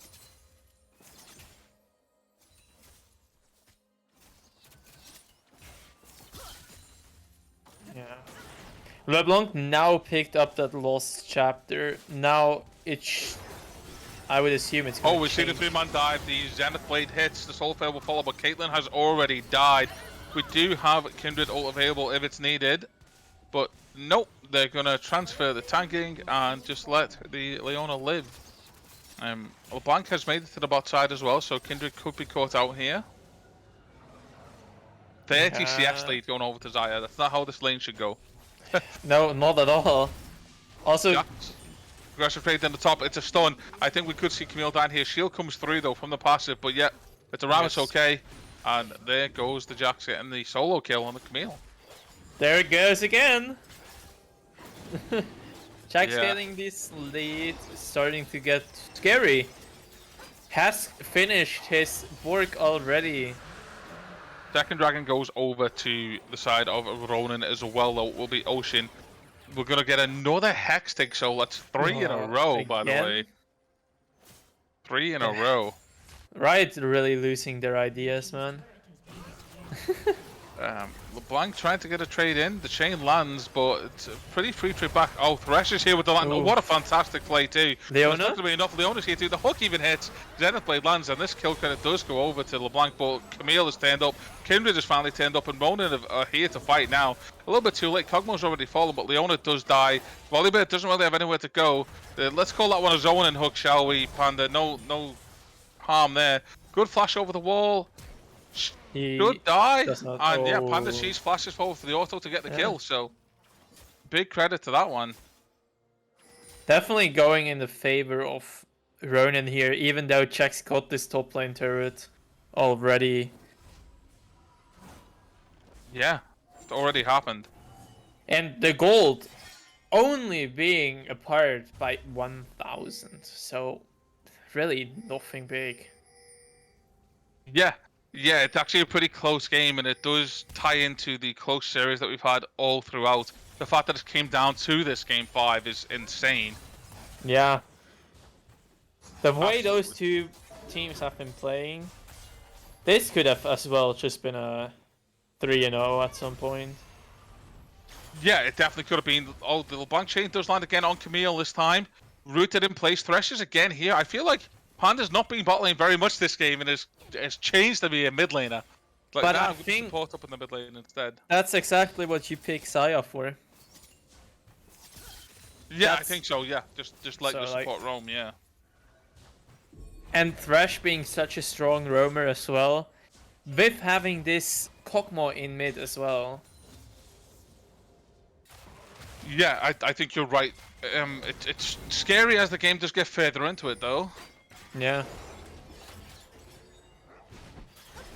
Jax is the next target. Counter-Strike didn't actually stop any damage. Kindred chasing very hard now. The Q being able to keep the chase up. Ward hopping with the control. But meanwhile, bot tower is looking to fall. Xayah the next target. Predator Q used. Ult to try and live, but there's 4 members down here, and there's no way out for you, Xayah. Kill credit goes over to Volley on that one, but Jax dies too. Hypo gets a kill on the other side of the map, so big gains from both teams.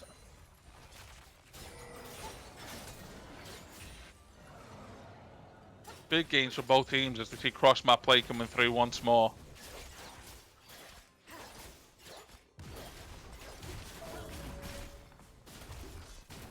And bot tower tier 2 being chunked away this time. I don't think send the Camille solo into No. is the right choice. I think it's pretty going brave. to go down. Yeah, Bolly just ults the tower, it will fall, and now they probably kill Camille. Yes. Interesting choice, I think, by Tejed. Okay, also going over to the Caitlyn, which is definitely important here. Yeah, it's needed. I don't know. Oh my god, look at this Kog'Maw damage. Oh. You do get CC'd. Caitlyn flash, though, just avoids the last one. He's over the wall. It should be enough to get away from the passive. Volley lives as well. Very close as the team tried to chase down what's left. Very close Did your game game so stop far. as well? No, my game's perfectly fine. How far are you in now then? 1750. Oh my goodness, okay. Okay, Volley taking a good grab at the scrum, and both teams will look to reset and then come back out for the dragon, which should be spawning in about 90 seconds or so, I think. Yeah. Okay, I am at 18 now. So it's right. You want to be on about 1815, 1820. Oh, okay. So I along a need to bit. go a little up then. Yeah, 18-20 by the time you get there. Red team's turret has been destroyed. And Right. Zaya does take the bot tower. Yep. Another Same here. bit of gold going into the team. Caitlyn's been moved to mid lane, but you don't want that because look at this Cogmore damage. Oh, you are instantly deleted by that Leandri's Cogmore. I said you can't sleep on this AP Cogmore mid. It does so much damage, dude. So much damage. And Isound seems comfortable on it as well. I know he's 2 and 3, but he's soaked up a lot of this Volibear pressure. Like a lot of it has been aimed at the mid lane. Only 400 gold separating the teams as a turret shot helping the trade in the top lane. Really, really even game. The gold just being apart by 500. Really, that's nothing Volley's at here all. though. Camille, you have no way out. You're going to be stunned up under the tower. Counter-Strike will be back available soon. Volibear ult turns the tower off. Ultimate by Camille is used, but the tower can't help you right now. Oh. You try to E-away, but Jax follows, and the kill does go over into the side of ECL. Jax getting another 300 gold on his back too, and we're going to see a counter push maybe made in the mid lane by Ronin, see if they can get some gold back on the map. Shading up the tower. The flash Q forward, it hits Caitlyn as well. What a fantastic play by Panda, trying my best to watch my P's and Q's. But what an awesome play to get that hook in.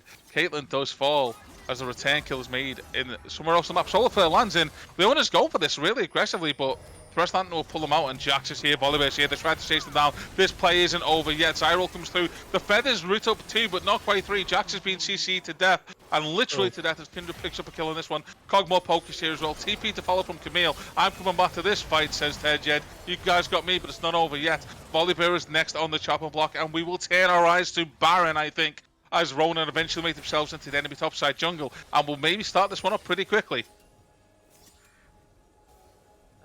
Wow, the aggression from ECL is getting punished so badly here. Baron has been started, but there's quite a few low health bars. They're trying to split the health bar. No one walks in, though. They didn't have vision just yet. They maybe weren't sure that it was started, and you've got to watch your health bar. Everybody into the Kindred ult, they say. Panic and hide. Caitlyn being chased off as well. They are still on this Baron. Jax is only just spawned, and they need Jax if they want to fight this. We could see a Caitlyn steal Q comes off the wall. It's a little bit early, and this one's getting a bit dicey, but they are going to be able to smite that one away, get the Baron, and everybody's going to walk out without losing a man. That's Kindred ult paying dividends. And just like that, the gold is up for 3,000 in favor of Ronin. Ronin is showing Eclipse where they want to go, and they are definitely not out. Yeah, absolutely fantastic back and forth between both of these teams, and with Secure on the Baron, that gives them a good chance to get some priority back in these lanes and give them pressure to get that all-important Hextech Soul, which in the hands of Zaya, as we've already seen, the damage is pretty big. And it may be a slightly unusual draft, but I don't think anything super off meta from the side of Ronin, and it is definitely threw a curveball in at a time when you really want to throw a curveball in. If there's ever a time for a pocket pick, it's in the last game of a best of 5 of a grand final. Cogmore, though, being flashed and stunned by the Jax. The Counter-Strike hits. There's no way out for you. Barrier is not going to be enough. All of the artilleries actually miss as well, so Jax just takes that kill, hops back out, and there's a fight in mid lane. Solar Flare lands. Zaya trying to return the damage. Leona runs away. I think the tower will be enough, though. Predator's being used by Volley, but it's in the wrong direction. Kindred gets the kill. Tower will fall. Caitlyn, you're next on the chopper block to be chased down. You flash away, but is it going to be enough? No, it isn't. Red Buff gets the kill. Double kill coming in for Kindred as the Baron starts weighing down on the middle inhibitor turret now. And we are seeing aggression across the board. Jax being picked into a fight by Camille. Good trade coming through. Inhib tower falls and we snap back over to the middle lane. Inhib is being pressured. LeBlanc getting some trades into Kindred, but not enough to get a kill or even threaten one as the middle inhib falls as well. And Jax is pushed away from the top lane. So overall, I think it's a win for Ronin so far from the last couple of engagements. What do you reckon? Yeah, it definitely seems like Ronin is showing where this is going and who can do what and where. But at the same time, Jax still being this really, really strong split pushing champion, which is really hard to deal with. It's really, even though it seems like right now Ronin is definitely in the lead and in the driver's seat, this game is far from being over. Yeah, but like I said, the further this gets into the game, it actually gets scarier for ECL. It may look more standard and quotation marks easier to play, but Kindred is already up to 9 stacks. That's a lot of damage coming through. And with the 4k gold lead as well, look at where that gold has gone to. Kindred 2k ahead. You've got your Cogmo's 1,000 ahead, your Zaya's 2,000 ahead, even the supports there's a 2,000 difference right now. All of the balances in Jackson. If he dies, which he's about to, getting picked up here as the kill goes over to Kindred as well, that's all of their gold gone. Jax has everything for this team, and it's not going to be enough. It does not seem at the moment. Also, remember when this Kindred was 2 levels behind?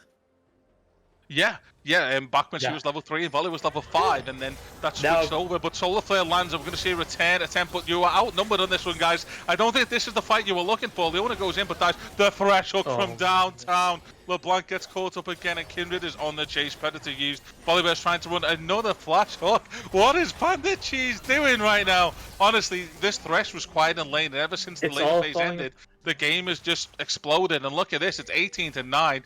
We are in the base. Camille's hitting next to towers. Jax is alive, but is Jax enough? You've got Caitlyn's 2 items. I don't think it's going to cut it. Poke is coming through from Cogmore. The ults are landing. Gotta dodge. You gotta dodge everything. Gotta wait for the team. Leona's coming up now. You can't let them end the game yet. You've fought so hard to get to this point. Exhaust on Jax as he goes in. It's completely locked up, and Jax will fall. It's all falling apart. Cogmore does die on the back of this. Leona's flashing away. Caitlyn trying to get away, but Camille, the Cogmore passive, gets the kill on that one. LeBlanc coming forward to try to get a straight kill in, and they're onto the Nexus, and it looks like we are going to get our first winner of Season 12 in Balance League. Division 2 Grand Final. Eclipse. Lunar put up a good fight, but it is Ronin and Myra who are able to take this from the replay, from the comeback, and they bring it to a 3-2 victory. What a fantastic series we've just had. Well done to all the players. I stand corrected from the Cogmo pick. Yeah, this is when pocket picks matter the most. Yeah, absolutely. It definitely seemed like he hasn't played that for the first time.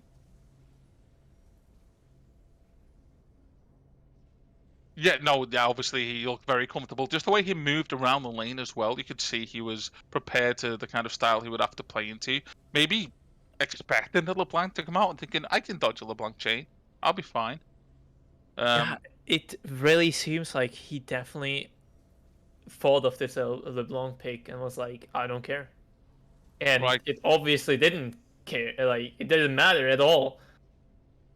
Yeah, they were they were struggling to really find a way to get some impact on the backline, and they fully depended on Jax to carry. And doing that 2 games in a row, the Thresh was a great adaptation to that. It's like, I'm just gonna lock this Jax down, and you guys can kill him. Kindred, you can't kill us all now, Jax. Like, it was really target threats. The whole Jax aspect just got destroyed with those 2 picks. Speaking of the Cogmore pick, why don't we have a quick chat with Icehound himself and the Kindred of Typo? Bring them in. Maybe the entire team of Ronin could be joining us right now, actually. So I think so. Be prepared for what's probably going to be a very loud celebratory interview, guys. Welcome on in, Ronin, Myra. Congratulations. Welcome. Hello. Congratulations on the win, guys. Well played. You sound more tired than excited. Wait, hang on. I just have It is difficult, okay? I need to reply to someone in fucking the other. Okay, what a fantastic series you guys have just put on. Obviously, I've been casting all of your playoff games. It seems to always fall onto me to do it, and I've been following your journey throughout, and it's been a pleasure. You've had some close fights along the way. Obviously, going down to the losers bracket because of Eclipse Lunar in that 3-2 winners final. And then you struggled against Prime Nebula as well. They nearly pulled it back in the losers final themselves last week. Was there any nerves coming into the grand final thinking, hang on, they beat us before, we could struggle again, or did you have things planned? We had a really good plan. Yeah, I feel like our draft plan, we went through the draft plan about half an hour before the game. Hang on, Ted. You never went through a draft plan. You said, I'm playing Camille, and that's what happened. There was no draft. That was our draft plan. That was Captain decided to save a little bit of draft work by not being able to ban anything game 1. Yeah. Me That's being a smart. one trick was in our draft plan. Yeah, and apparently they decided not to ban it. Well, I think Yeah. if they were to ban Camille first rotation, that would either leave open one of Typo's insane junglers, Akali, or Jinx for us on blue side. So I really think they couldn't afford a Camille ban, which is why I'm allowed to get it every game. Yeah, and you performed amicably with it. While we're on the note of this Camille pick, actually, it seemed to us, at least from a casting perspective, that the most difficult matchup you had was the Gragas one. I think in that game, your number was picked, and you guys didn't seem to be scared of it being picked again. Were you just expecting them not to do it, or did you think that you would have figured out the matchup by that point?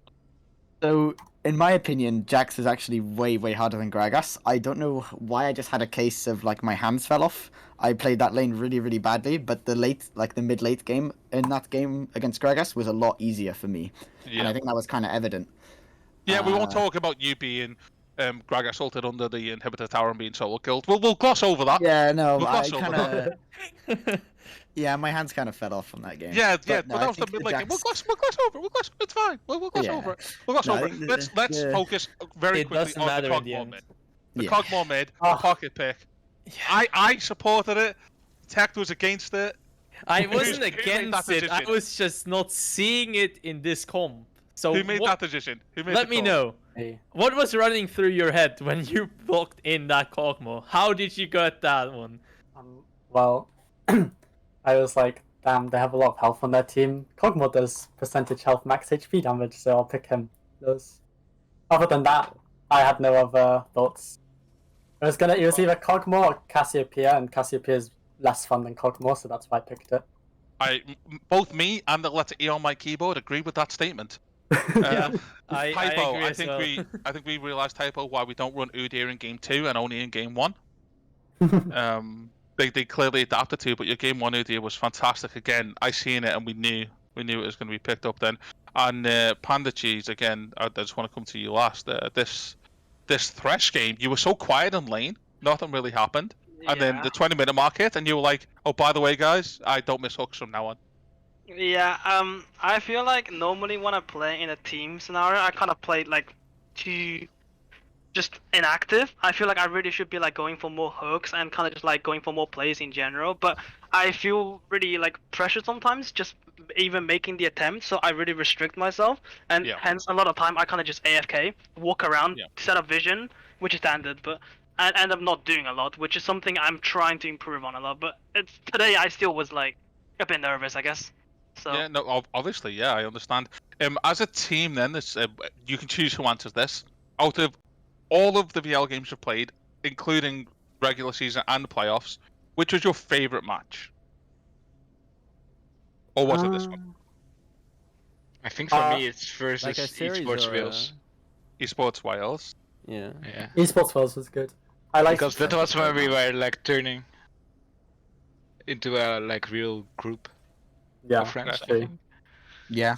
That was a good turning point. Yeah, I think that our game against Esports Wales, I'd agree with that one.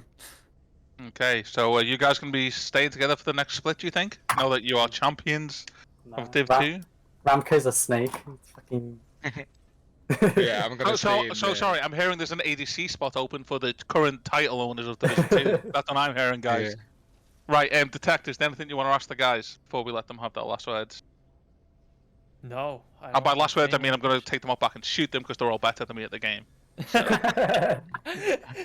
But maybe okay. you should pay them to teach you then. Yeah, that'll work. Instead Sure. of shooting them, like, I mean, get Shooting something them, out of shooting it, them's right? probably cheaper. Right, let's go down the list and we'll just sure. go alphabetical. It's easier for me on the Discord. Typo, anything you want to say to all of the infinite fans that you guys have just gained for winning Division 2? Yeah, I'd like to shout out Obama. My friend is laughing right now. There's no more context to that. Well, iSound, from where I'm sitting, one of the best mid laners we've seen in Division 2 this season, in my opinion, so far. Anything you'd like to say to everybody who's been watching? Was up to 85 views at one point, by the way, guys. Really? Yeah. Yeah. So get your words out. I'd like to thank everyone behind the scenes at Ronin, Myra, Yeko, Ambitious Ram, Gandhi, and Delight. They're all very supportive. They're all like watching all our games. They're like always talking to us in the Discord. They're very supportive, and I appreciate them very much. Okay, cool. We'll skip over Ramco because he's leaving the team anyway. Ted, Jed, what about you? Any words you want to say to anybody who's been watching? Yeah, I've got one thing I'd like to say. That I'm very glad that we've won the finals for one reason, and that is that we will no longer be able to be called randoms by PGX Key. Oh. He said type to me when you're in the Hall of Fame. So can I type to him now? We can. Yeah, We you have told. Yeah, permission. of course you can. Oh my god. Yeah. Panda, support the stronghold of the team, the one who lifts everybody up, the unsung heroes often, but not so much in the last couple of series I've watched. Anything you'd like to say? Just thank you to everyone that played with us. I guess it was a fun experience. It was good matches, and yeah, I just had a good time. Thank you, everyone. Okay, well then, Ramco, we will come back to you last. You are leaving the team, unfortunately, after such a good playoff run that got you guys through to the grand finals after a long grind. Is there anything you'd like to say to your teammates who are around you now and to everybody who's been watching after you finished your final game with this team? Yeah, also I just want to thank them because I came into VL and I was a complete random. I didn't know what it was, so I just went into looking for a team, and then I got the chance to play for them. And it was like really awkward at first, but I think it's just great that we all kind of bonded together over a few weeks. Yeah. And I like really enjoy playing with them now. That's So good. I think that's just. So you are sticking around in VL for next split then? Probably yes. Probably yes. Okay. Eh, Well, I think we're probably going to call it there. These guys have had a very long series. It's been British Blaze casting it and broadcasting tonight. It's been Mr. Fluffy Bunny, myself, and Detect with me who've been doing the casting, guys. It's been a pleasure. Thank you to all the players. Commiserations to ECL. Congratulations, of course, to Ronin Myra for a fantastic win and Division 2 winners for Season 12. That'll be us from Valence League for now, and keep track of the Discord for when the next split is going to start, and you'll have all of your information there. But thank you for everybody who watched, and that'll be us done for now. See you later, guys.